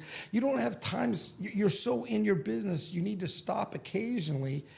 And if you're going to stop and invest time and money, then I better deliver on some content that can give you some perspective, help you think about different ways to improve your business. And so you probably heard this today, but our goal at iSigma, our goal is, can we help our members compete better, grow faster, and make more money and do it in a profitable way? And so all of our content is around that, and we try to do it with fun wrapped around those things. So the boat, the truck lot party, tonight, dueling pianos. It's going to be I fabulous. I heard you sing like Billy Joel, so we can't wait to see you out there. Yeah, if you want to clear the place really quick, get me doing that. I don't even sound good in a shower.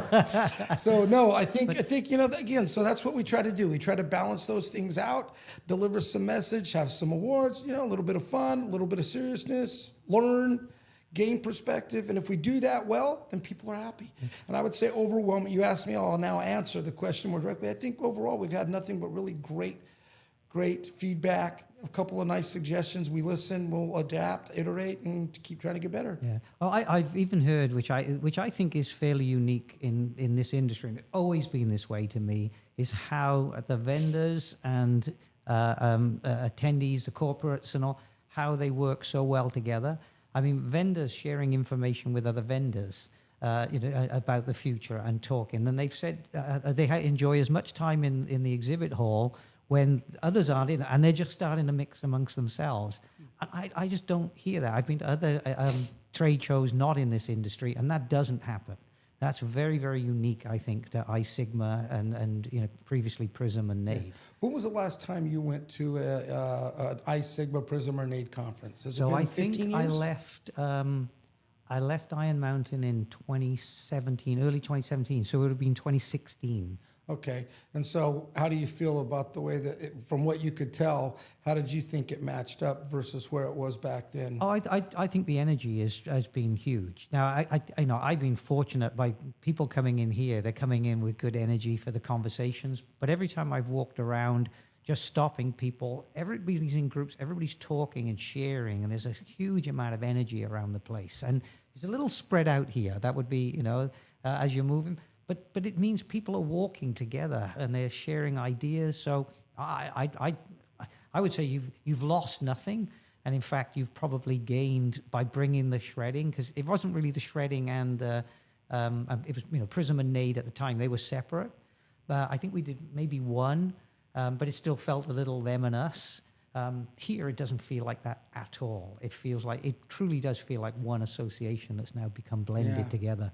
I love to hear that. Yeah, that's great. Well, we work hard at it. I got a great team. My team, Gina and Jenny and Price, who are they're my consiglieres. They help make everything happen. They deserve a lot.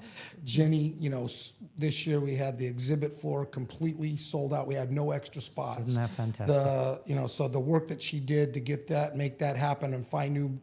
One of the feedback loops that we get is, hey, we want to see some new exhibitors because we need, somebody to downstream our electronics with. So she went and found those people. So she did an amazing job.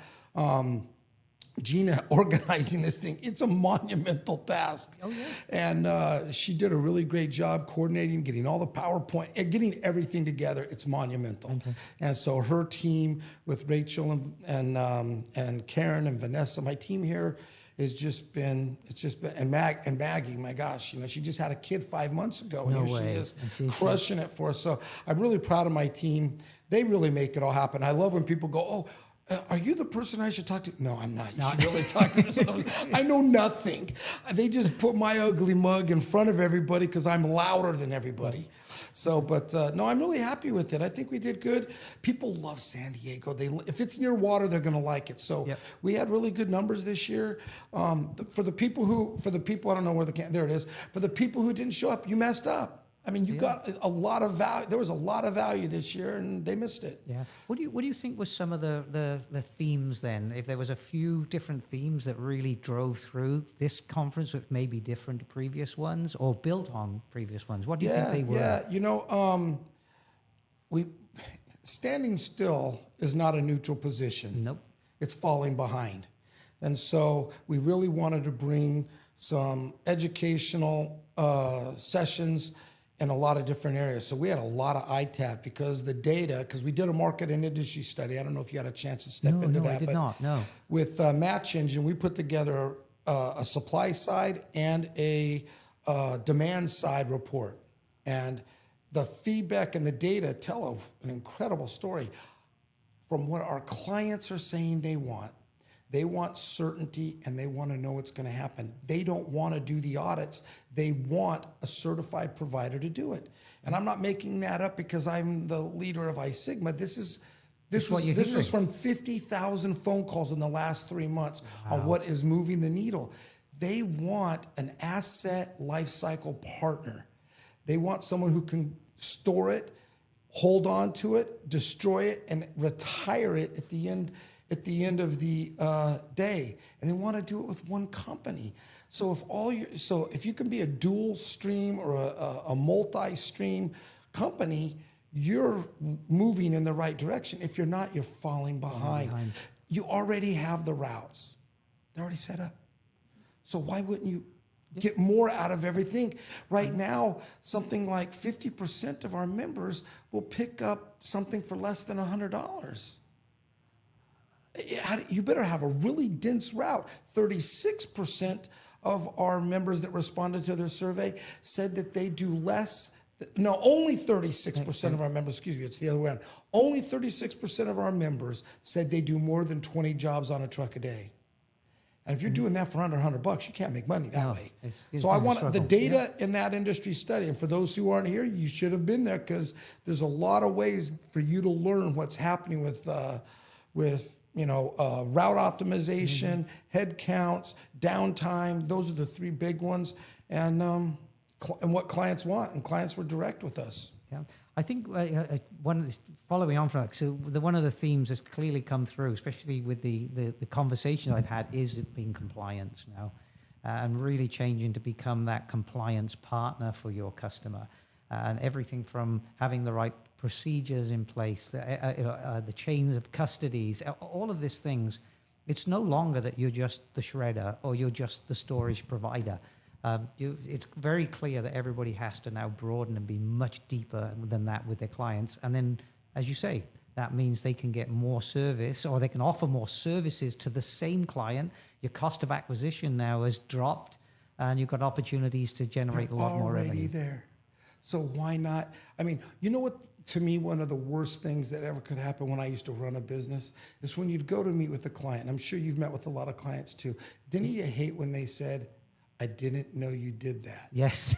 Oh my God. It kills you, doesn't that was it? like, oh, that means I've been because if you don't get the revenue, it's lost forever. Yeah. Right? So if you've been servicing that client for a year and they've needed your service, two things happen. A, you're letting somebody else in there that might develop that trust and that full dual stream. And two, all that money you didn't get, you'll never get.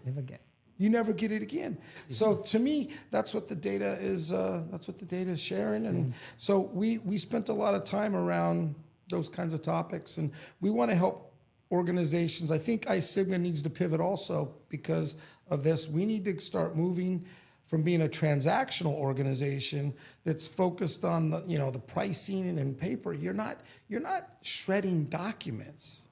You're an asset lifecycle partner. You're ensuring all that happens. If you think you're shredding, you're missing the boat. I can't help you. It's just a very narrow view of what's possible. And again, just talking to all the different vendors here and the meetings I've had, it's been incredible to see that there are so many opportunities to meet with these vendors to do that expansion and diversify your business. You're not alone. You're creating a place, a marketplace of vendors where people can go to trusted advisors. They're already probably working with other iSigma members, so you know who these are. You can go talk to them, and they can help you to grow your business. You don't need to do it yourself. Yeah, also, another thing to think about is that if you don't do it, someone else is gonna.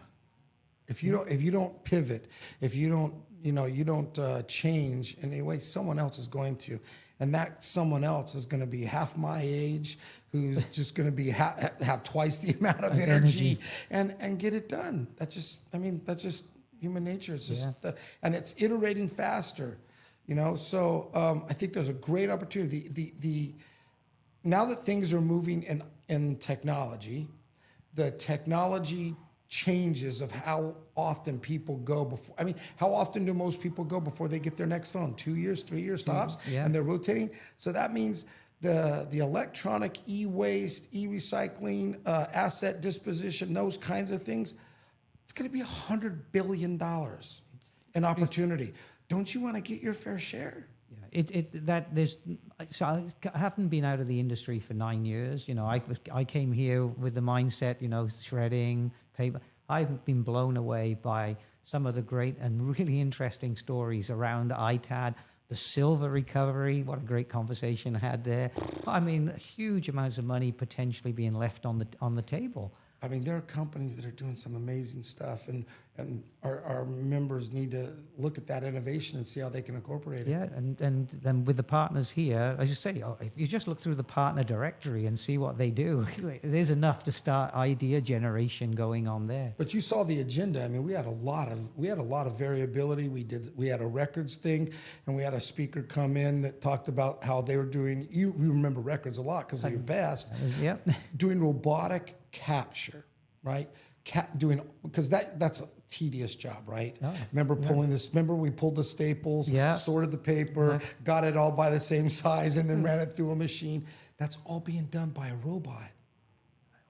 Then that's not enough though. So all that does is you capture different things, and it creates unstructured data, and they try to bring structure to it, but now they're overlaying AI.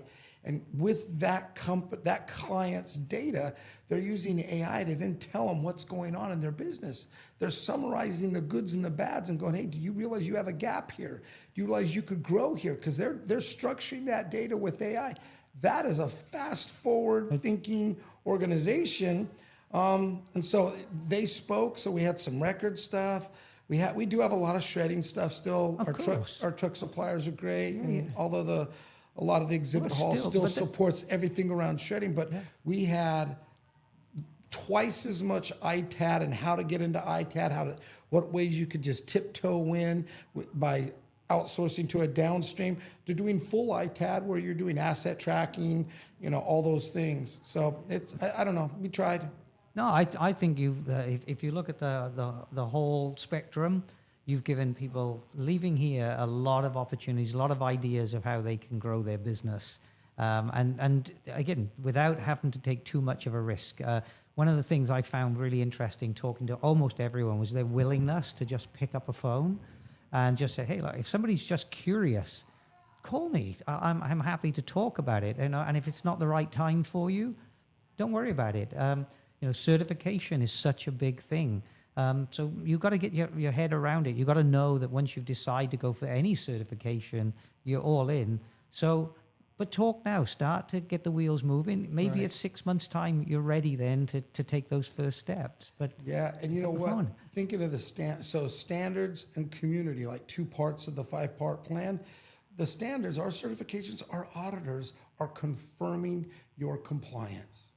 So you sign up to say, here's the spec manual, here are the things that we do, and our auditors are going out and they're confirming your compliance so that you can then take that to an organization and say, here's the certainty, here are the things that we do. We're giving you the playbook. The certification, Privacy Plus and NAAA certification, it's giving you the playbook. And we have a community that if you get stuck, that's one of the things about iSigma and Prism, as you said. You could reach out, and our community is always willing to help and support one another, because a healthy industry, is good for, like it's been said a couple times, right? A rising tide raises all ships. Yep. And so it's really nice the way that works. But you know what? Regulations, we're not getting fewer. No. So between CMMC 2.0 and the NIST 888 and some others that are coming in, they're going to want more. And guess what they don't want to do? They don't want to come to your facility. They want an organization like iSigma to make their standards even harder. Okay. And this is what everybody who watches this doesn't want to hear.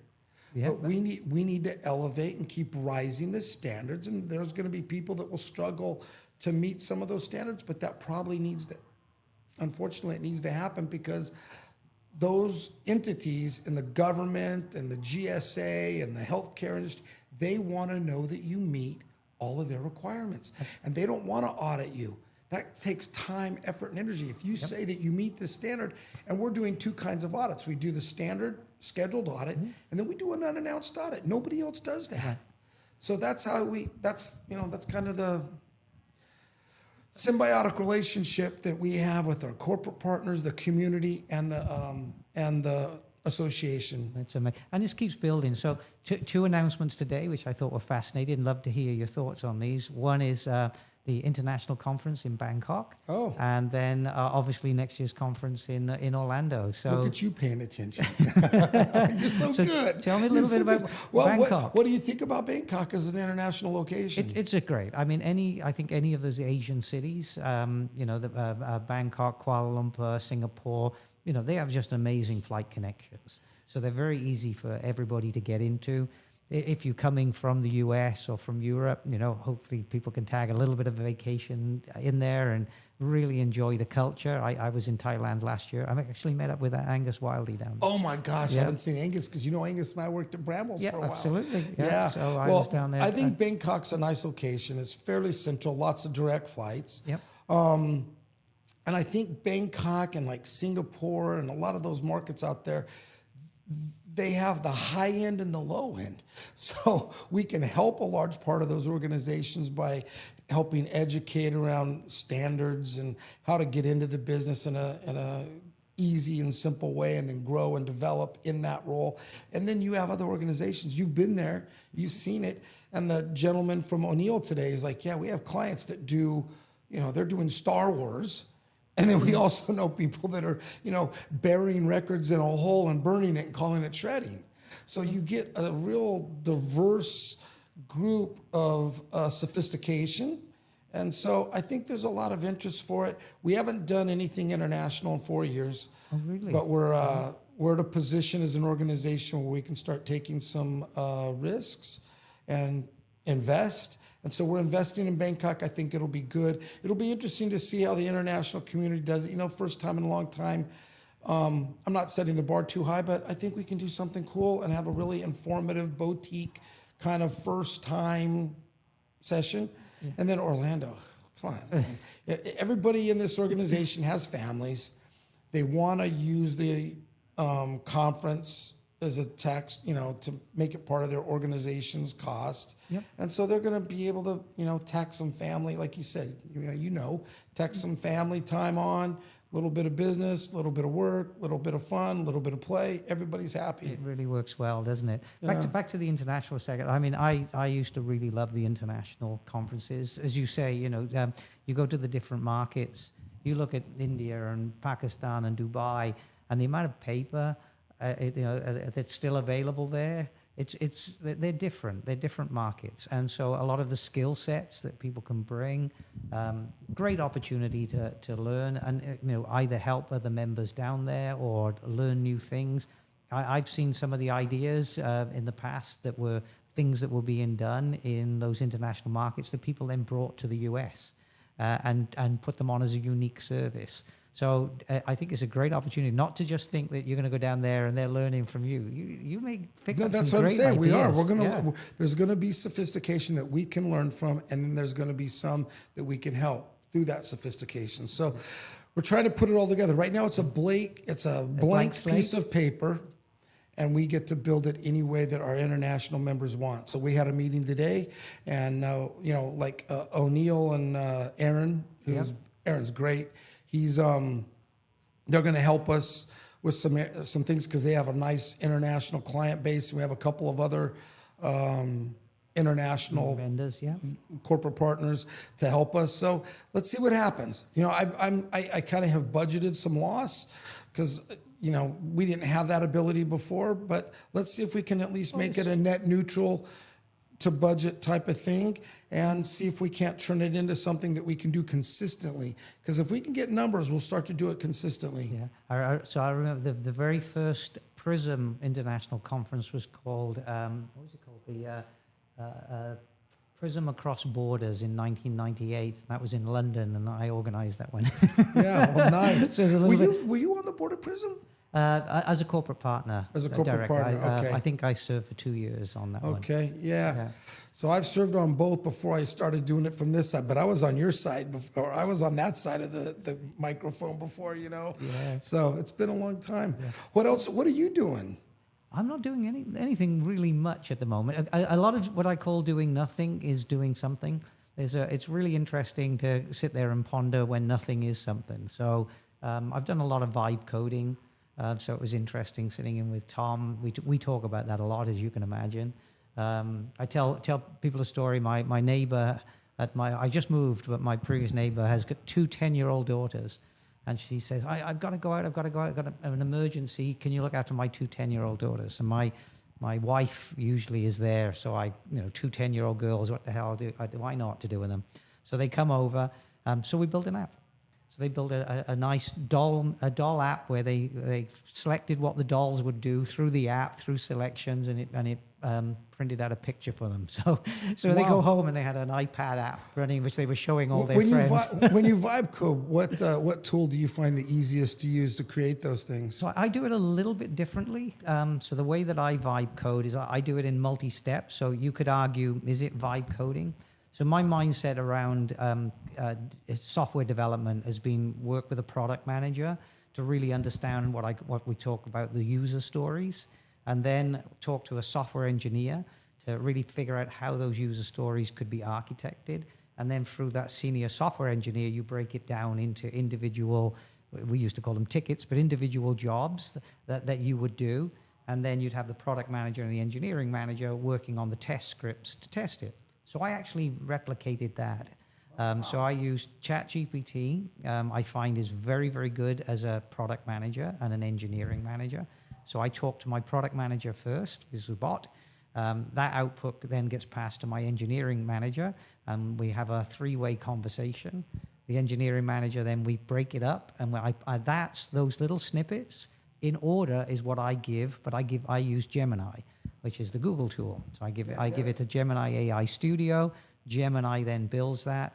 I'm running back saying, hey, give me the test scripts. I run that, say, hey, test this. So I treat it like, rather than just vibe coding straight in, I've kind of built a little mini software development team.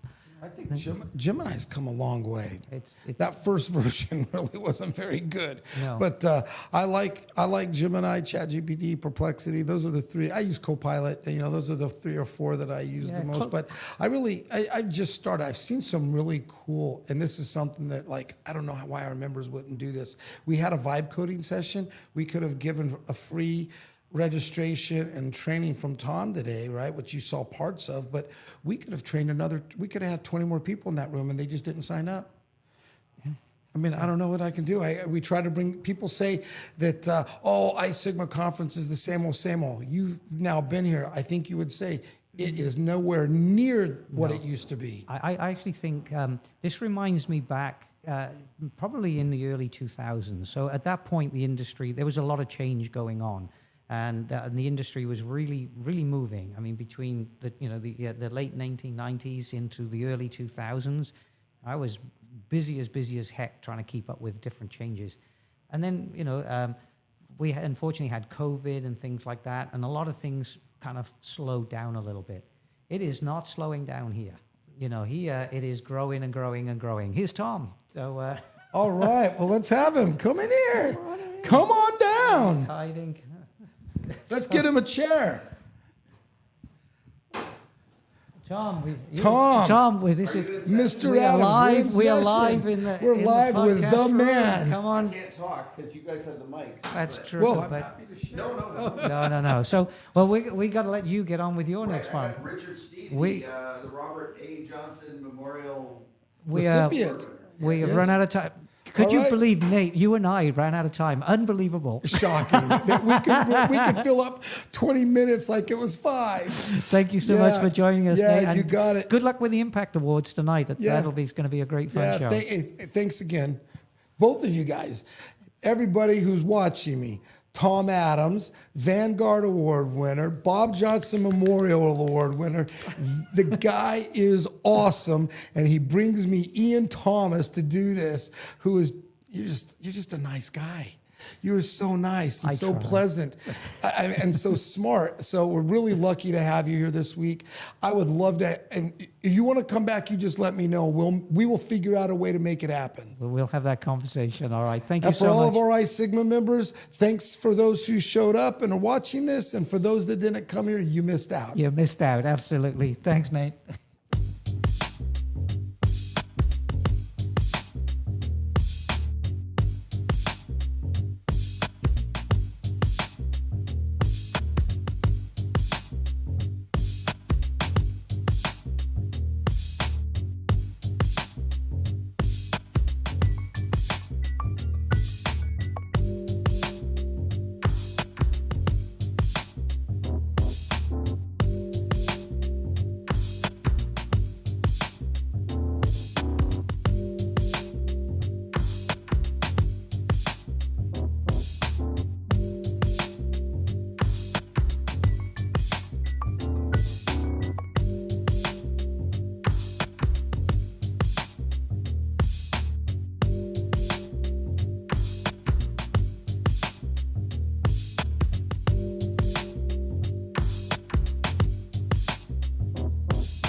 As it was made clear twice, I'm what, the oldest living creature on the earth or something that Just keep this about 2 inches from your face if possible. Yeah, right about there. Perfect. Perfect. All right, here we go. Richard Steed, it is my honor and privilege to welcome you to the podcast studio at iSigma this year. Thank you for being here.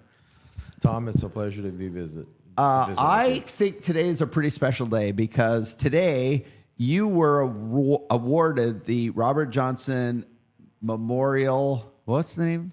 Lifetime Achievement Award. Lifetime Achievement Award. Sorry, my brain is like seriously decayed right now. The Lifetime Achievement Award. And I think it's worth you telling us the lifetime you've had in this industry, just in a nutshell. But it's not like you've been in this industry for 10 years. It's like you've been here a long time. So go back to the very first time you entered something related to this industry. What's your first memory of this industry? In your, like, when you first got a job in this industry, how did you find your way into the industry? I started with Pacific Storage Company literally 40 years ago. This 40. was my December was the culmination of my 40th year. So as my wife reminds me, I'm in my 41st year. At the time, my father-in-law was the manager. We were having the moving and storage company. He wanted me to come work for him. He lost his sales executive, and I was in the middle of graduate school. My goal was to get my MBA, and I was going to study business, and I felt I needed 4 years of marketing. So I told my father-in-law I'll give him 4 years, and the rest is history.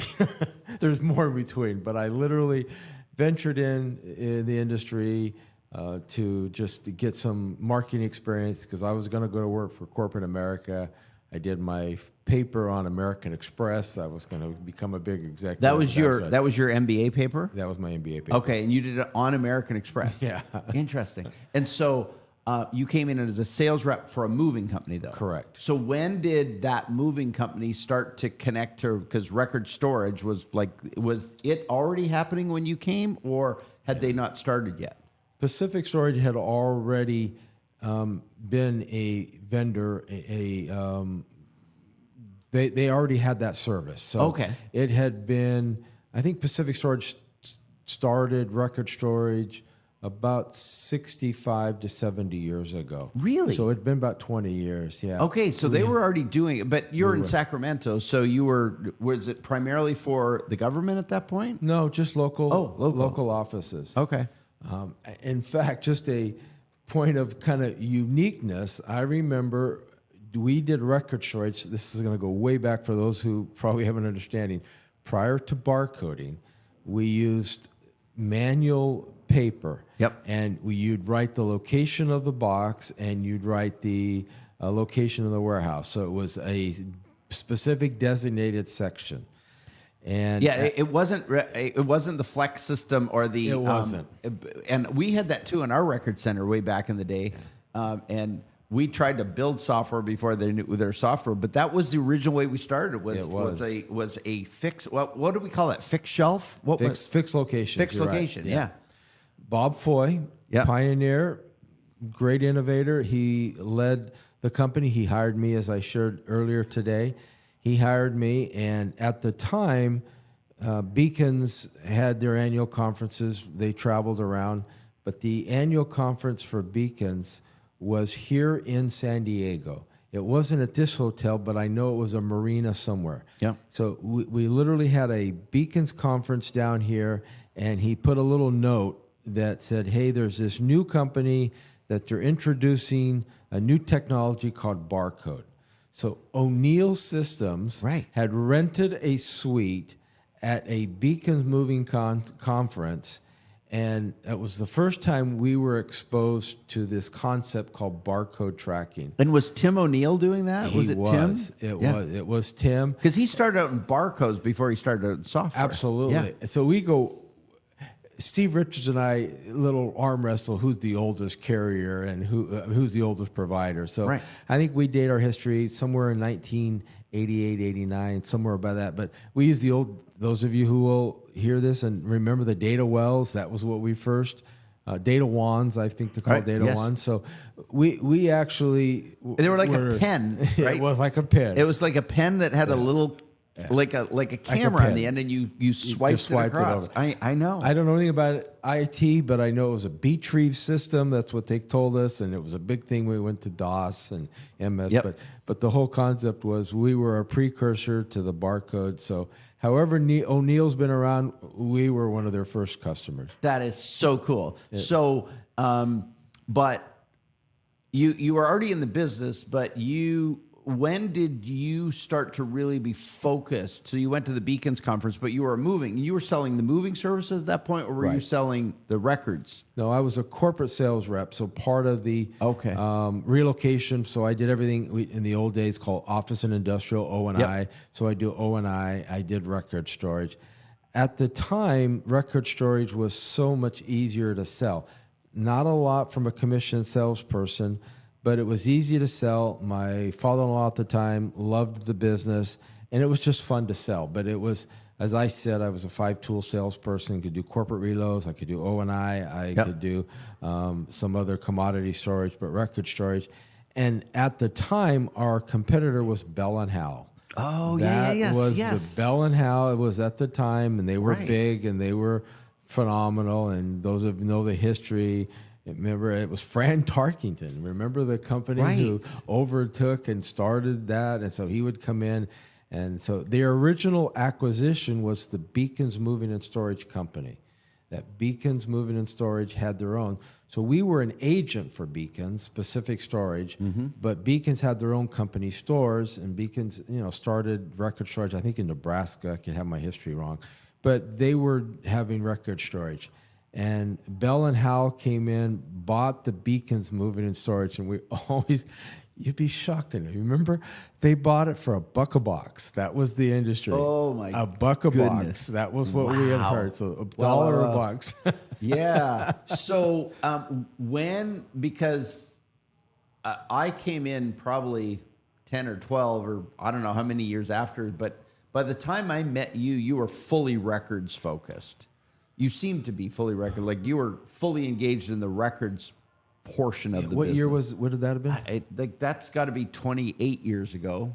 Okay. 27, 28 years. Okay. So about that time, and bless his heart, Bob Foy passed away, and our company had since been led and brought on with Greg Tudor. Yep. And Greg Tudor, our current president CEO, saw the vision, understood the importance of record storage, and he has been really the pioneer to kind of drive that process. And we had some structural challenges where initially as a manager, we were centralized. So we had a manager in Sacramento, a manager in Modesto, and a manager in Stockton.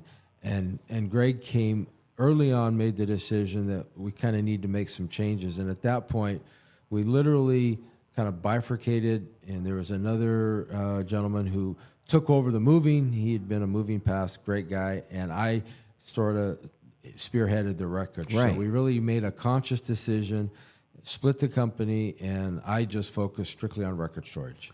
Yeah, and that's when I first connected with you, is when you were in the record storage side. So let's kind of jump into the not within the company, but within the greater industry, because when I first knew you, you were already deeply involved in the industry. Like you were already a leader in the industry. Yeah. So what was the connection at that point to Prism? Prism was the predecessor of one of the predecessors of iSigma, but you were deeply involved in Prism. And that's how I met you. I think I've always liked to volunteer, always liked to get involved. I remember volunteering for my first committee, and I can't remember what it was, but the individual was Neil Goldman. Yep. Remember Neil? From Iron Mountain. From Iron Mountain. But he was Pierce Leahy at the time. Right. He started at Pierce, right? This and then was he came Pierce. Yes. Prior to Iron Mountain, this was Pierce Leahy. Yeah. So I can still remember the excitement that I had my phone call. It was a phone conference committee, and somehow it was like rain involved. Like Neil couldn't make it to the office, something like that. So Neil was one of the first guys who sort of introduced me to the structure. So I became a volunteer and, served on that committee and then a couple other committees. Then over the course of time, we transitioned, and then I had my stint in the leadership. Right. This was, somebody asked me today, we were ACRC at the time. Right. And then, so from there we went to Prism, Prism International. Right. ACRC predeceded Prism, right? I should have mentioned that. ACRC Prism, but were you an ACRC president, or were you a Prism? I was a Prism president. Right. I think Rick asked me today, and Jenny asked me a couple of years ago, and I looked at the wall. I think it was 2002 was my term. Right. Okay. I was the president. And somebody else, we talked earlier today, my conference was Vancouver, so I could be wrong my dates, but my memory was Vancouver. Whenever that conference was, that was my conference as president. Yeah, I believe that, because I think that was 2001. Okay. Because my recollection is 2001 was the first time. That's the time I came in tape recorded. Really? And I met Lori. I was taping. I volunteered to tape at the back of that Vancouver one. That's where I met Steve Richards. Oh my gosh. And I promised to tape at the back of the room if they would just let me in. And that's how I got access to the very first conference. But for some reason, I went out for dinner with you that night. I got invited. I don't know how. Oh my gosh. I got invited for dinner with you and the board. Literally, you guys went out to this really cool restaurant, and somehow I went along for the ride. That's pretty amazing. What was so cool about it is here I am, a complete noob, and you guys like weirdly took me under your wing. I don't know what it was, because I was like kind of geeky running around pushing tape buttons back when we had cassettes. And that's how you and I first met, was at that Vancouver conference. I think that's the beauty of this industry. I think over the course of time, and it's changed flavors and tones from the record storage, adding the shredding, the conferences, but as a whole, just the camaraderie. You know, my kids were here today, and I was very blessed because of the conference and the award. And trying to explain to my son that you have competitors in your marketplace, and they go to the same conferences, and you know, we share and we learn, we understand, we grow. It's just the nature of the industry. Yeah. Absolutely. And I think one of the things you and I have learned, having been around the industry, it's not a big industry. And, you know, when we were in the Prism side, we were also on the NAID side, right? You were coming to NAID conferences for many years. And despite them being separate conferences, there was also a camaraderie that happened when you were on the NAID side and on the Prism side. Like this thing just kept evolving with us. So when back in the day, you've always been involved, but where were some of the major turning points that you've seen in your career?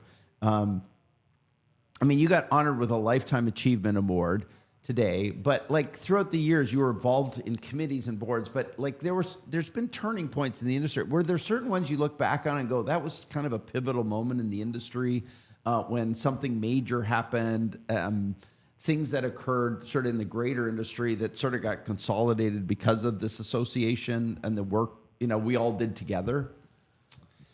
Yeah, it's funny, I haven't thought, but I guess a couple of things will come to my mind. That I remember that as an industry, there was always this struggle between the independents and Iron Mountain. And I remember at the time we used to have these fall symposiums that would go to a location. It was like an Embassy Suites because we had there was free alcohol at happy hour, and they were conducive to a great conference.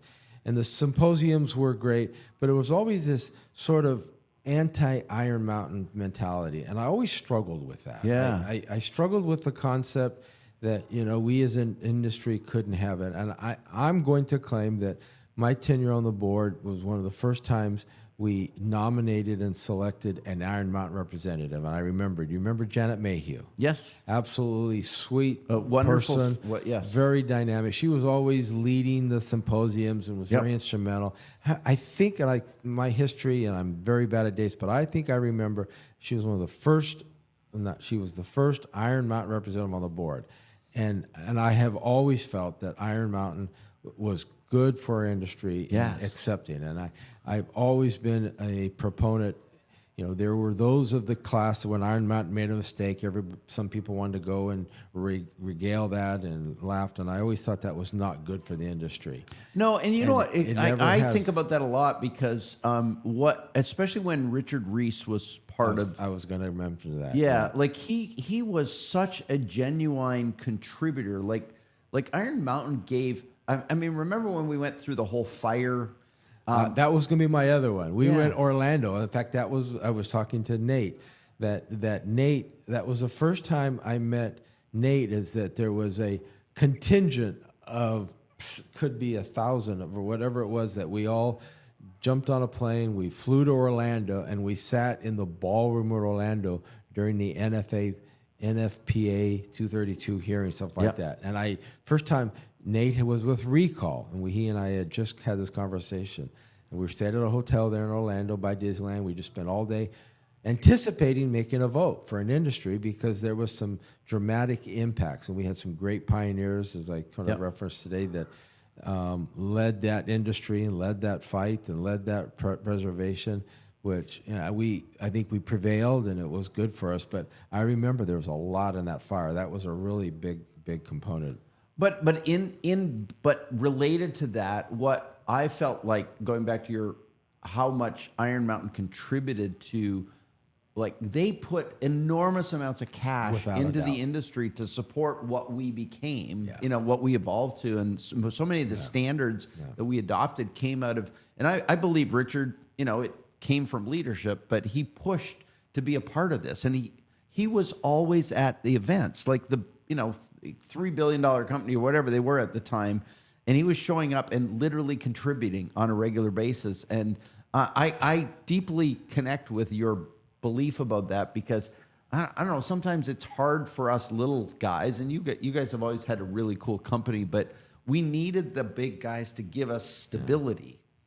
I remember that. As times transitioned, Neil B. Goldman became sort of a guidepost, or he facilitated Richard Reese's interaction with public and the industry and stuff like that. So he would always facilitate the new incoming PRISM new president. So I remember vividly that opportunity that Neil facilitated, but the intent was, as the new president, he facilitated my meeting and sit down briefly with Richard Reese and just have a little one-on-one. Right. But I'll never forget, I think more importantly, at a conference, very vividly, he always said, there was two things that he said in that conference. We've all probably heard it. One of them was, he stood up and he told everybody, this industry is the second best industry that he's ever come across. And everybody always asked him, what was the first? And he said, I don't know. I've never answered that. He never answered that. At one point, and this is, I don't know, Do you 10, remember 12 that? Yeah. Well, I had a podcast interview on my first podcast, the RimPro Report.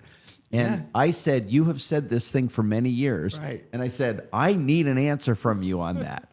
And he wouldn't give it to me. Yeah, he he said, did. I don't know. There's one out there that might be better, but I'm not sure But he what never it was. said it. He But never always told said, us. this is the second best industry, but he didn't ever say number one. And it was so frustrating. But the other thing that we're talking about Richard Reese Right. and Iron Mountain, but it's this about you. But one of the things I always thought was interesting about him is he said he was both incredibly competent and confident and all those kind of things. But at the same time, he always used to say, I jumped in the river at the right time. Oh, that's pretty cool. Right? Which is he got the success because he just happened to be in the right place at the right time with the right connections and all that. And he said it was in many ways purely luck, because there's a whole bunch of people his age, they didn't jump in the river at the right time, and he happened to win the sort of the consolidation battle at that point. But no, I think the industry has been served by many really cool people. Who are some of the other standout people that influenced you over the years in terms of made an impact on your life? I don't want to leave the one thought. The other component that Richard Reese that had an impact on my life. I remember the conference. I remember sitting there. He stood up amongst all of us independents and said, "I am not your competition." Right. He said, "You independents should dominate your market. I'm not the threat. You need to be the best service provider in your market." He was essentially challenging us. He was essentially advocating that we should be the ones who dominate our market. And I've always had that as a premise. That Iron Mountain is not my competition. Yep. That my competition is to make my company, make us to be the strong and be the issue. And I just love the way he just, like a father to the children amongst, he stood up there powerfully, said, I'm not your competition. Yeah. Because everybody always had this mentality. Hey, I remember that. I remember that as well. And we were not the competition. Yeah, that's beautiful. That's beautiful. Who else were major influencers on this journey? I guess there's so many names that come to my mind. I would have to say that, Bob Haskins was a tremendous influence, and primarily because, I served with Bob it was a 5-year stint, and Bob had always commented that we were such of a different personality. If Bob and I were sitting in the same, he was so eclectic and so dynamic and so boisterous, and I was pretty much quieter and shy. And we've had some good board meetings. But I remember there was a gentleman named Michael, and it was with Iron Mountain, who I served as the president 2 years, and I can't remember the name that they came up with, but he was another Iron Mountain guy named Michael that was very involved. Yeah. I'm trying to think of his, yeah. And he was the president, I was his secretary. And so as we moved to the chairs, then Bob Haskins became my secretary. So it was one of those where the president picked the vice president, and so there was this like off thing. There were so many. I remember Reese. Ron Reese was just such a wonderful From Data man. Safe. From Data Safe, and I'd have lunch with him. I lived in Sacramento, and we go down to San Francisco and kind of visit. And Ron Reese was just a kind of a vibrant guy. We've had some very good executive directors over time. Yep. You know, Jim Booth was a phenomenal, influential person that I think had a powerful influence over time. And I think those are some of the ones. That's a great question, Tom. One I should probably reflect on more. But No, those are I think sometimes when you kind of look back on a lifetime, there's sort of events and there's people. Yeah. And those two are often, because I think the cool thing for me about even your and my relationship is it's beyond just this industry. Granted, that's often our connecting point, but I wouldn't hesitate, and neither would you. If you were in my backyard, we would be together, right? It's a non-negotiable because of the deep friendships we create in this industry too. We're not just colleagues; we become really close friends over the years. I believe that, and we adopted, as I said early on, the O'Neill software, and we were early on with Tim O'Neill. But I've always said I think the best thing Tim O'Neill ever did was get on his boat, sail into the harbor, and bring Ian Thomas. And, we just had Ian, and we've seen him visit, show up. And I think Ian was a powerful influence, not just as an O'Neill customer, but as an industry.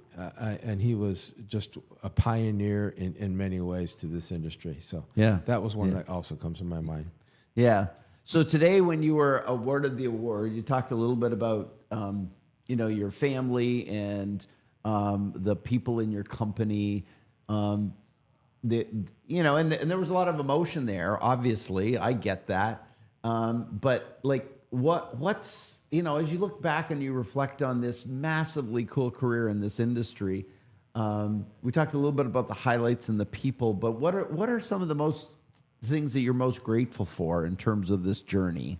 Like what are the things you got that make you emotional about it?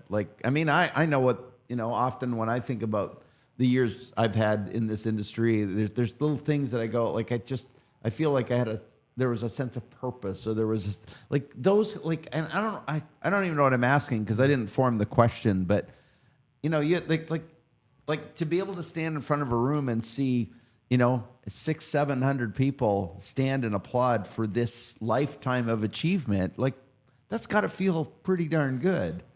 I remember last year in the room when Lori Palmer got it, and I don't remember the first two, but I remember Lori, and I remember a sense of just overwhelming recognition of her as an individual.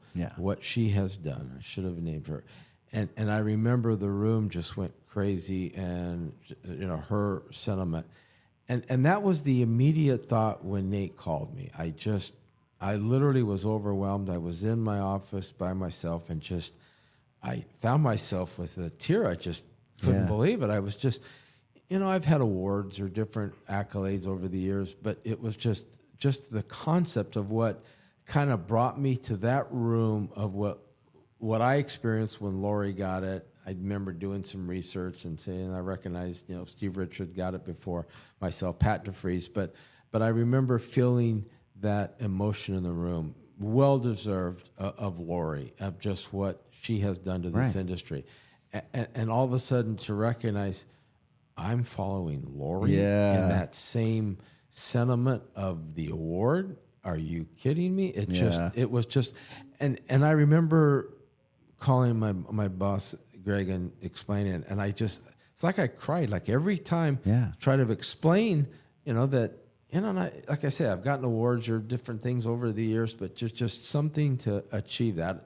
Which in the conversation, Nate said, welcome to bring your family, and I have a very supportive boss. You talk about what I enjoy. But Greg has been phenomenal, and it was his suggestion, would you like to bring your kids? And so we literally, I had 4 kids coming from 3 different states, 4 different airlines, arrived in San Diego within 20 minutes of each other. No.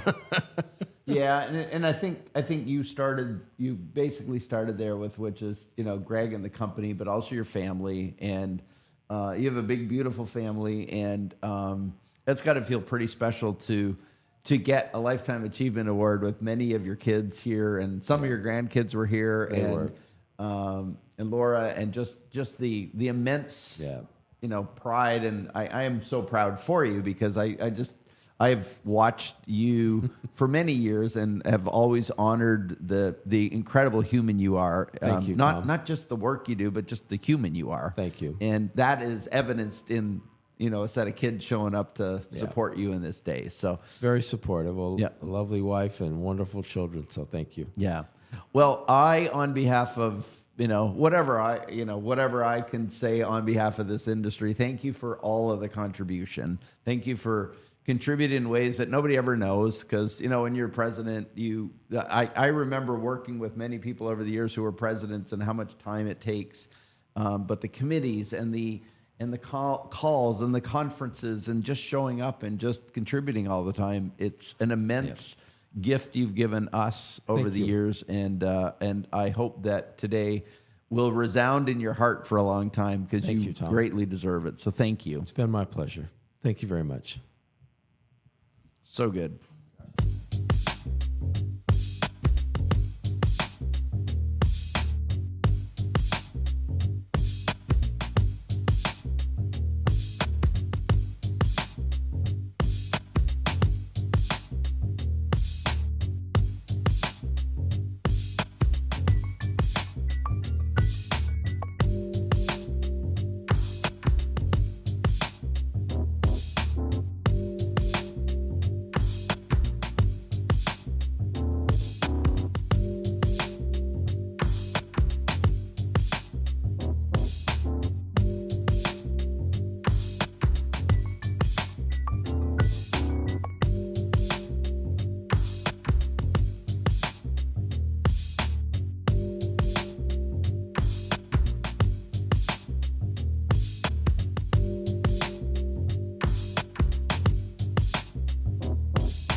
Good camera. Oh, dude, you're looking smoking hot. Dude, you're like you're aging perfectly.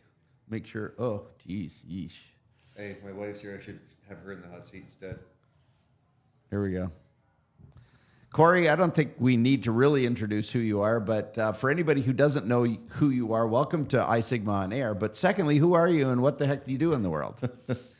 I'm the general manager with Bins for Shredding. Been in the document destruction industry for nearly 20 years.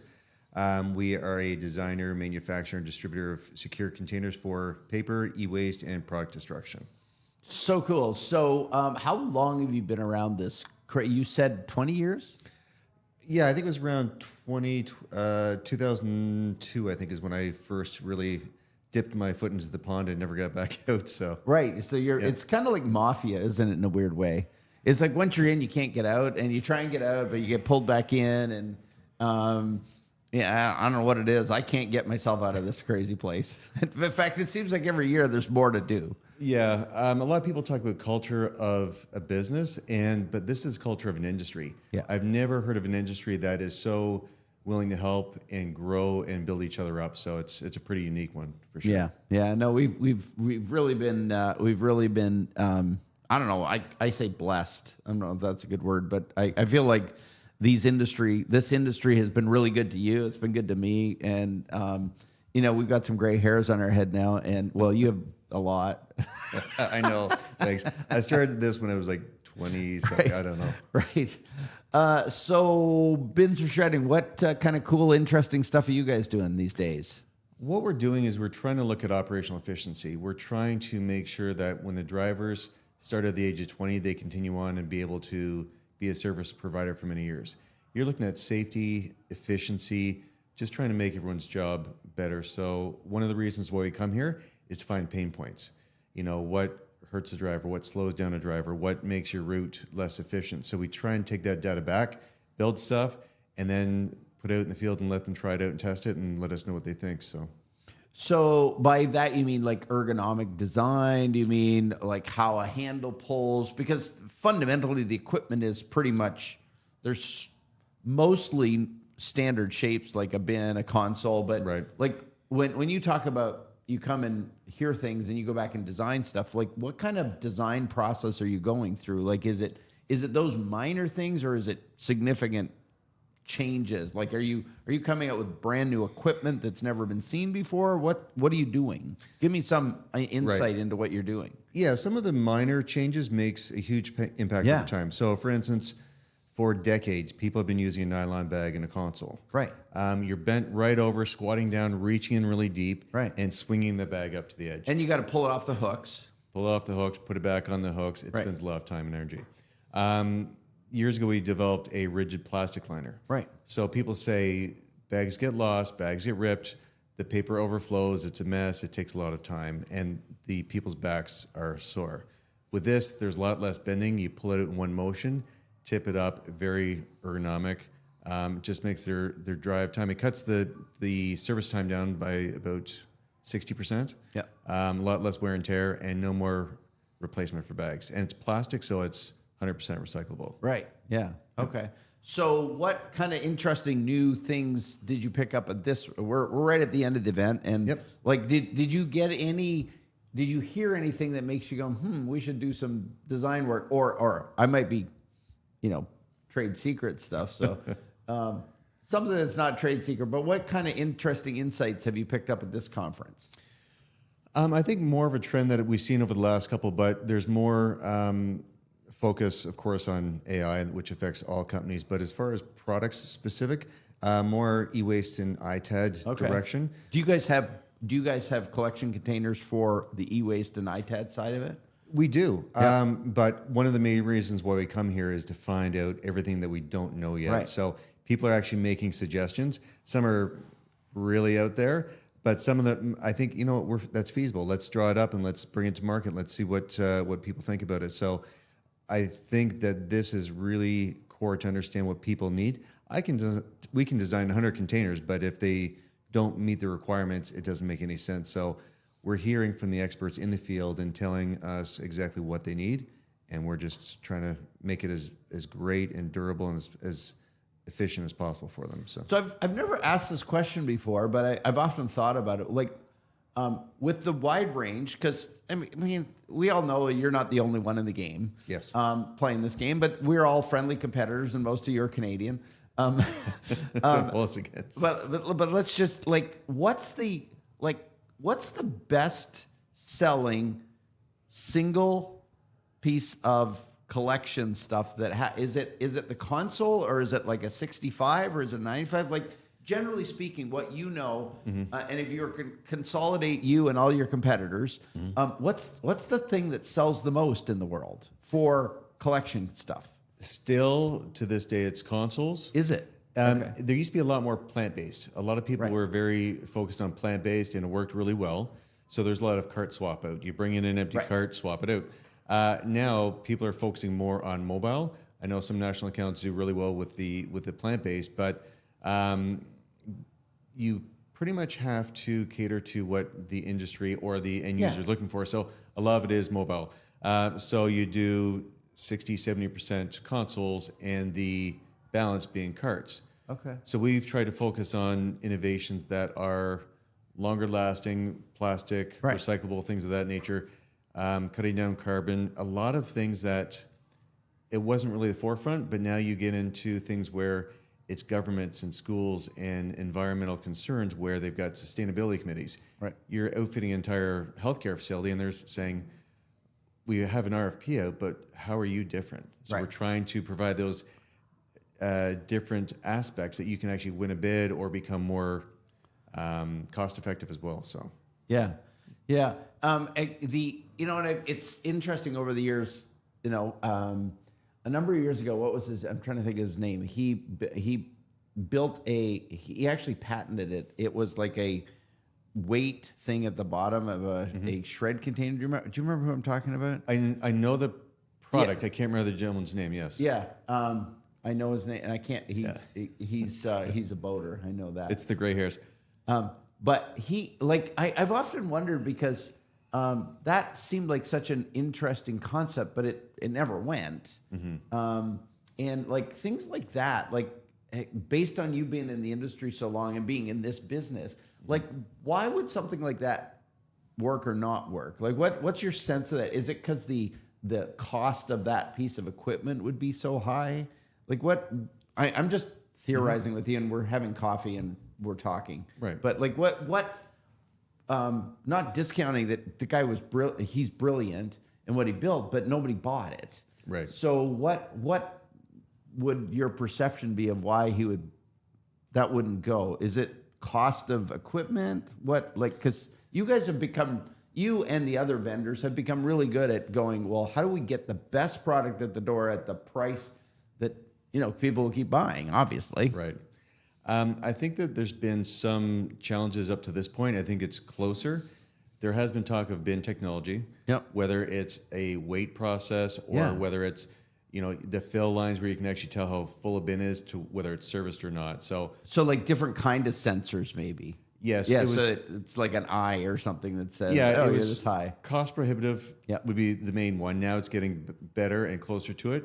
There's little challenges where if a piece of paper is upright, it falls right. negative. Right. So you can't tell if it's actually full or it appears to be full. The other one was whether you needed to tap into someone's local Wi-Fi connection.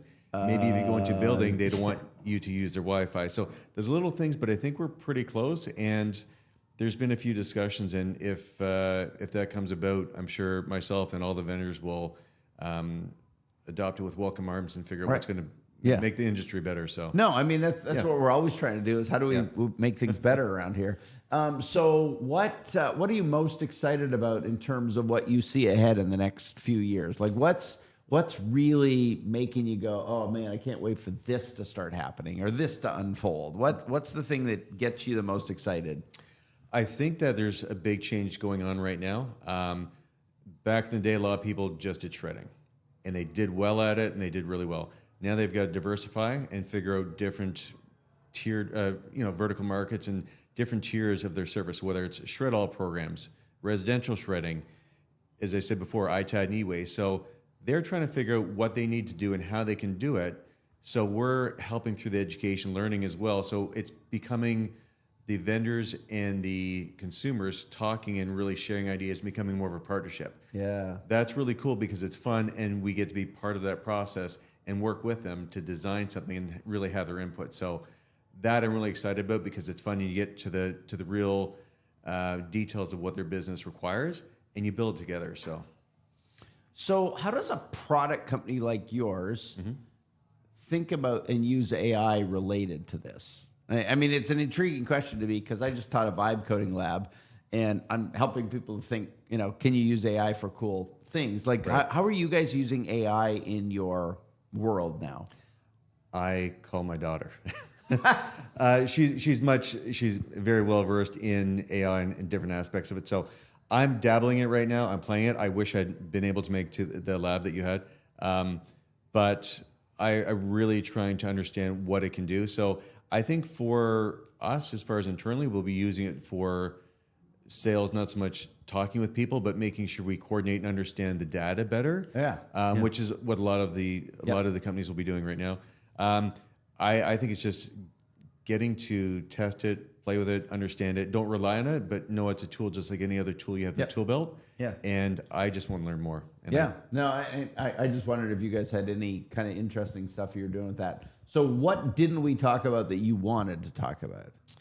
The biggest thing I think I want to talk about is I want to talk to everyone and let them know we need more feedback and understand what challenges they have.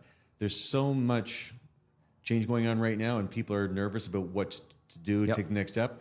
We want to be a part of that and find the solution. So we can't create the innovation without feedback. Yeah. So we want to hear from people, understand what they need, work together and develop something, and really help them grow their business, because it is a challenging time. It used to be 1 or 2 challenges you had to deal with. Now it seems like it's 15 or 20.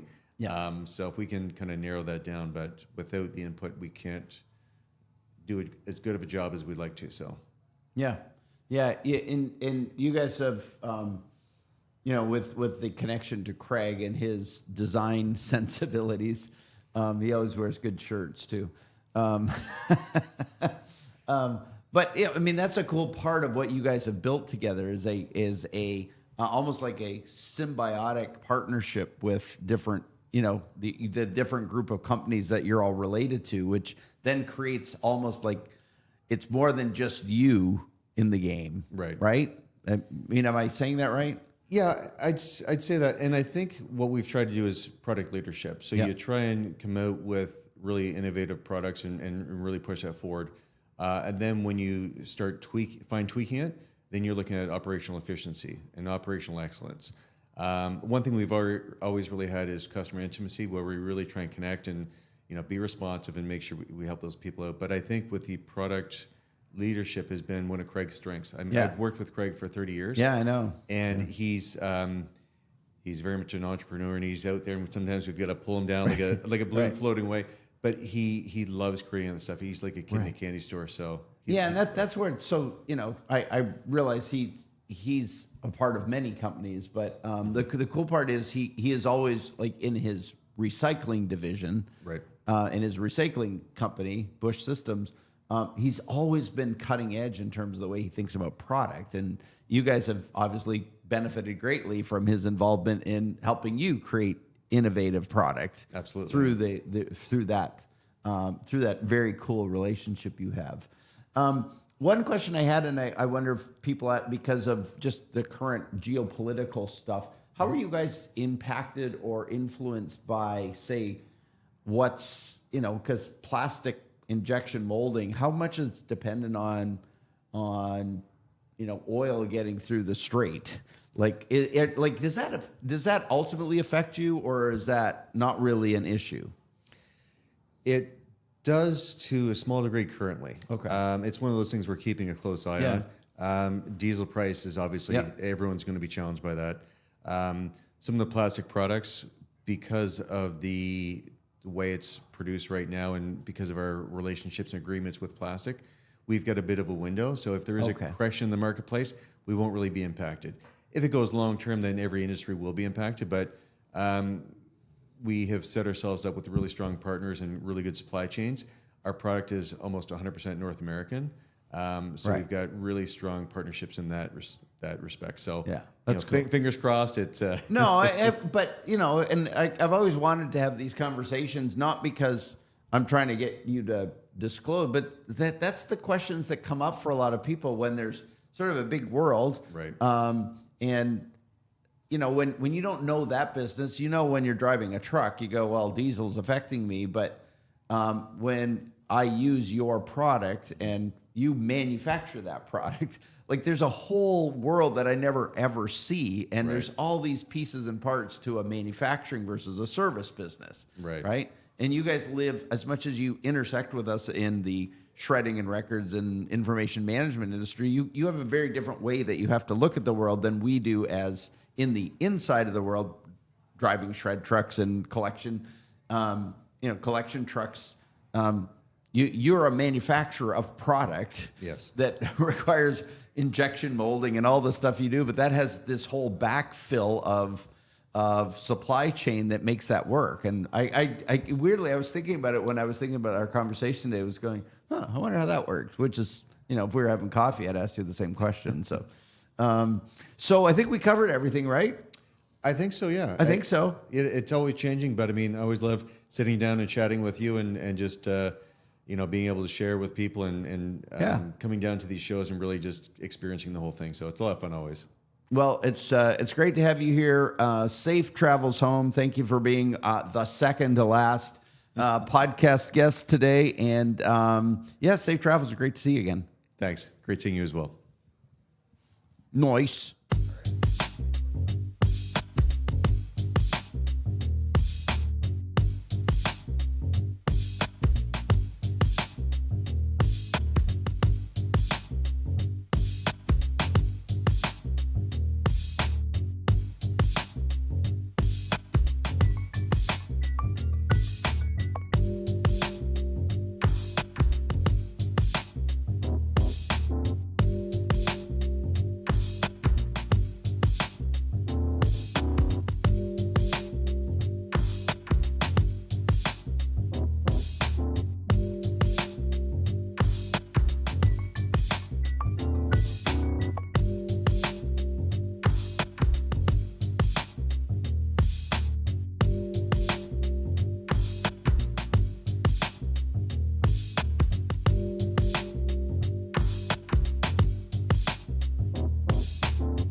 You don't have to look at this at all, but so you can't see the glass. And if you want to drink it and enjoy it. Just going to move you into the center. Very good. And I don't have a big agenda other than you're the new president. And we'll just go because I know you can go at any point about anything. So Sure. we'll be give good. it a shot. And just, where you're going, what you're thinking about for the next year, all that kind of stuff. So that's kind of what we're going to be about. All right, here we go. Gaines Garrett, welcome to the iSigma podcast. The only guest. Nobody else after you, but there's a specific reason I wanted you to end the podcast this year. And you are now officially the president of iSigma. So welcome. I'm glad you're here. Thank you. Thank you very much. Yeah, very, very humbled to be elected president and, excited for the next year. So for those who don't know you, because you've been around for a while, but for those who don't know you, give us a little bit of your professional background in the industry. Tell us who you are. Not who you are. We know who you are, but tell us the business. Give us a little bit more of your story. Sure. So Secure Shredding and Recycling was actually founded by my stepdad, and he was in the records business before that. So my first summer job in college was implementing a software program in a record center, and that was about 50 miles west of where I was going to school. So that was my first exposure, and then I went on to do some of my own things in the entrepreneurial world. And well, you can't just. Sorry, I can't let that go because I'm too curious. What kind of things did you play in? So we were in large part vacuum forming, actually, for about 9 years. Large part vacuum forming, so Plastics. like manufacturing for other industries. We had some of our own products, but also we're making products for other folks that Really? that would contract us out.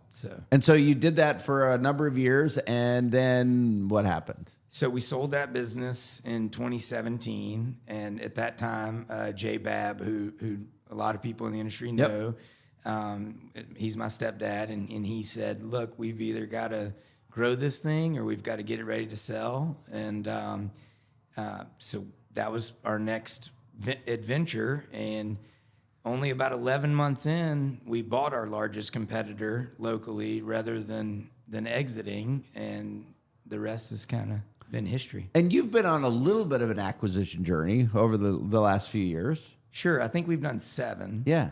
Various sizes and various sort of verticals. So the last couple have been more towards the ITAD space. Okay. But well, I say the last 2 major ones. The most recent one we just completed was another shredding company in the San Antonio area. And you also have a business that focuses on like VA and stuff like that too, right? That's correct. So we do a tremendous amount of government work. Yeah. And blessed to have a partner in John Dunlap. He is a service-disabled veteran. And, you know, we built a business around, many people remember Don Gerard. Yep. When Don was looking to exit, it was really difficult for him to find a buyer. And we were able to put a group together that not only would allow him to exit, but, you know, do so from a compliance standpoint. And we acquired, you know, I think around 30 contracts at that time, most of which were through the VA, and we're up over 60 now. So Wow, that's really cool. Yeah. So you came back into the business, the family business, and started growing and acquiring and sort of evolving that. And so, without having to give away any confidential numbers, how big are you now? Like, how many trucks are you running? I don't know. Yeah. Just give a sense of what kind of company you've built. So Secure Shredding is about 35 trucks. Wow. Roughly 28 of those are shred trucks. Okay. On-site mobile. Like on-site mobile ones. And then we've got some box trucks and vans. We at certain locations we do off-site service, but really through the VA footprint that we built, you know, that was on-site mobile expansion. Right. And we've got a tremendous number of teaming partners throughout the industry now. Hey, you can't do that really without all your partners too. Not at all. Right. I The mean, VA business. Absolutely. And so undoubtedly some of the other businesses. Oh, really cool. Weirdly, as much as I've watched you over the years, I didn't know those numbers. So that's really cool. That's really great. So you, when did you first get connected to the whole NADE world? Sure. So about 5 years ago, I got nominated to run for director, and really wanted to take that next step in my career. I knew that relatively shortly thereafter, my stepdad was going to be looking to retire, and so we were going to buy him out and look at taking that next step in being a leader in the industry. And so enjoyed only 1 year as a director, and then became the treasurer. You got pulled in really quickly. I did. And that was, so I walked into my first board meeting following conference, and that was the board meeting that, Bob Johnson said, love you guys. Yeah. Been a great ride, but I'm out of here. Right? That's beautiful. Talk about jumping right into the fire. That was it, and beautiful. So then immediately getting pulled into the treasurer position after that, and going through all the transition there. Yep. I think I made a joke about it today. It was like, I think I'm the only treasurer ever that's had to report losses 2 years in a row that were astronomical in nature, and so that was a learning experience to say the least. So you've been on the board for a while, obviously, because you don't ever get to the president spot until you've been served, and you kind of work your way into the process. But what have been the biggest I don't know, lessons or insights or stuff that have come from, instead of just being an operator and a very established, well-run operator, acquiring and all those kind of things? What have been some of the cool insights or lessons you've gotten from being now on the board side, in the particular, like, you know, in the particular roles you've played up until today? Like, what are some of the things that have you gone, oh man, I never knew that, or wasn't really aware of that, or I don't know, anything. I don't know if I have forming the question right, but like, yeah, sometimes there's just cool things occur. I think this is one of the most unique industries that I've ever been a part of. Yeah. I think it gets talked about pretty regularly around these parts, but people are so willing to share their knowledge, their experience. It's unlike anything I've ever experienced in any other industry. Yeah. And I've had the benefit of being a part of a few now. And, you know, for me, that openness, that relationship piece of it that you see not just at the board level, but really throughout the entire industry has been amazing to me. And so those people on the board have become such great friends, but also mentors. And that's been the thing that surprised me the most. You know, I've been a part of other boards, and no other board that I've been a part of does everybody take off their, you know, secure shredding hat or their, you know, whatever company they work for, and really engage in what's best for the industry. And I think that's extremely unique. Yeah, no, it really is. It's such, and I've tried to make sense of it over the years. What makes this one? Because I, like you, I've been in multiple industries, and I call this my home industry. But I've been in, and like you go, what's different about, like, why do we function this way? And I've tried to make sense of it, and sometimes I think it's because we're small enough to be intimate, you know, versus industries that have 10,000 or 200,000. But you know, that intimacy that comes with showing up, but there's still something different, because I've been in other small industries and it's not the same. I don't know. Do you have any thoughts on that one? What's different? Well, I think, frankly, I think the larger companies have done a great job continuing to participate and support the industry, not just for their benefit, but for the benefit of the smaller companies. And that allows growth. It allows, you know, folks to have a place to go when they've decided it's time to exit, or for whatever reason, you know. But that, I think, is really unique, is that the incumbents, if you will, are also sharing knowledge. They're also, you know, participating in the organization at a really high level, and so I think that's been a big part of it. Yeah, that's really cool.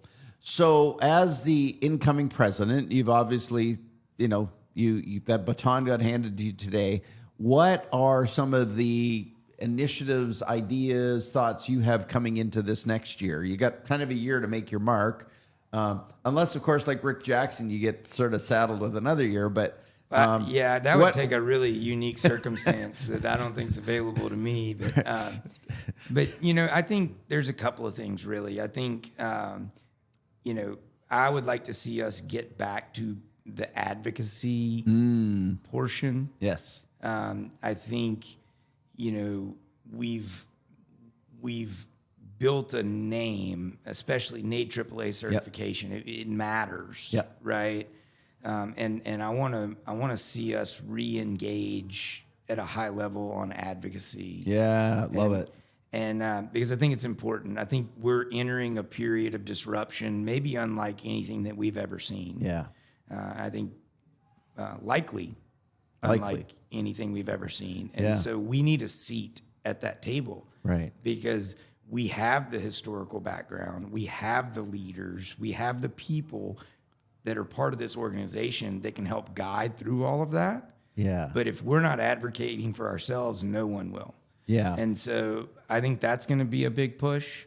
I think certification enhancement, you know, I think as the what our companies that are part of our membership are doing and the things that are important to our customers, as those things are changing, I think our certification needs to change with it.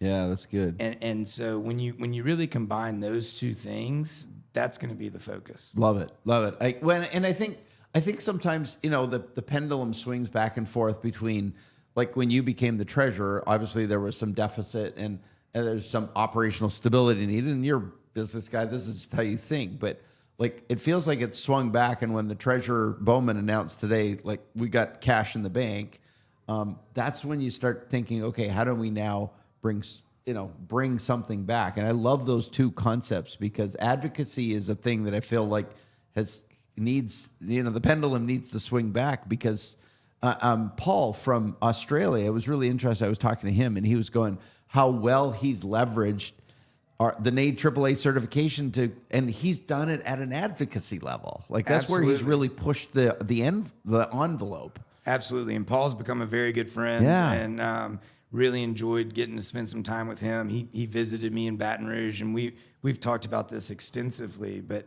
it is so important that NAID AAA, and I Sigma, even if we, come up with some additional ways in which to advance certification, that I Sigma remains the leader. Yeah. And, our members deserve that. And so that's what we're hoping to do. Very cool. Well, we're ending this conference now with you as president. Give me your presidential view on this event. Like, how do you feel about the event? You obviously have very keen eyes. I know you do, because I've heard from other people. You and I haven't talked a lot over the years, which I find quite amazing. But all the people I know who talk to you say that you're like brilliant and you have ways of looking at the world that are really cool. So as you look at this event, what's your synopsis? What's your take as we end this conference tonight? I think there's a tremendous amount of energy here. Yeah. I think that's been one of the kind of common themes, is just everybody's feeling that energy, which really excites me, because I think the opposite is, we enter these periods of disruption and everybody clams up and gets scared, and and I don't sense that. No, I sense people that are enthusiastic about it. I think what you did today with the vibe coding thing, I mean, these are things we need to be leaning into. Right. Yeah. And but I sense an incredible amount of energy. I think our corporate partners are feeling better than they have in years about where we're headed, and what their opportunities are. Yeah. Right. Yeah. And so, I'm incredibly enthusiastic. I think it's been a great event. We've been blessed to be in San Diego, which it's tough to beat that. No, it's great venue. I really like the venue too. Good venue, because I feel like it fits our size of group. Sure. Which is really cool. So sure. The size, just the bar here, that when something about sort of the right venue also adds energy. There's no doubt. And sometimes we go to places and it feels like the expo hall is like swallowed up by the size of the place. Yeah. Or you mentioned this because of the size of the group, and it's like, this just feels very, like it fits. Yeah, but that's sometimes the really cool concept of architects think about this a lot. But the space actually creates the energy sometimes, right? So the right space creates good energy. This one's, I felt like, had good energy, and it was cool to see. I don't know, I can't remember if so 22 years ago the conference was here. Okay. 22 years ago now, and there was one shred truck. So it was the first time that Prism and NAID had a sort of joint session, and there was one shred truck outside of the white tent out there. And to see it, the last couple of days, how many shred trucks were lined up it was like, and really cool stuff, like really cool, interesting shred trucks coming, which must excite you, because, to see the kind of cool technology that keeps evolving out of here. I think it's amazing. You look at the small format stuff. Yeah. You look at the different product destruction stuff. Yeah. And that's really encouraging to me, that we're we're not just sort of relying on the old ways, Yeah. right? We're leaning into what is going to matter in the future, and you know, I think the staff did a fantastic job. Yeah, they really did. Yeah. You know, I think the sessions have been really valuable, and you know, at the end of the day, the relationship piece of it is so important. And so to kind of have everybody here, you know, you get to some of these bigger places and everyone kind of gets dispersed. Yeah. And you don't get to see all of everybody every night. Yeah. And, you know, and I've loved just getting to reconnect with folks regularly. You know, you're seeing the same folks night in and night out, and being able to just keep those relationships growing. And I think it's been fantastic. Very cool. Well, I want to say to you on behalf of the industry, the community, thank you for the work you've done up till now, but more importantly, thank you for the work you're about to start. As Rick Jones said, you're about to call Nate 20 times a month. Yeah. So enjoy the new experience, and I know you're going to do a magnificent job. I think you're the perfect guy to lead us through this next year, and I'm really grateful for what you're going to be doing and what you have done, but more importantly, where you're taking us this next year or so. So thank you again for being a part of it. Thank you for bookending the conference, and kick butt this year. We're going to do our best. Thanks so much for having me, Tom. Thanks. Nice work, man. So good.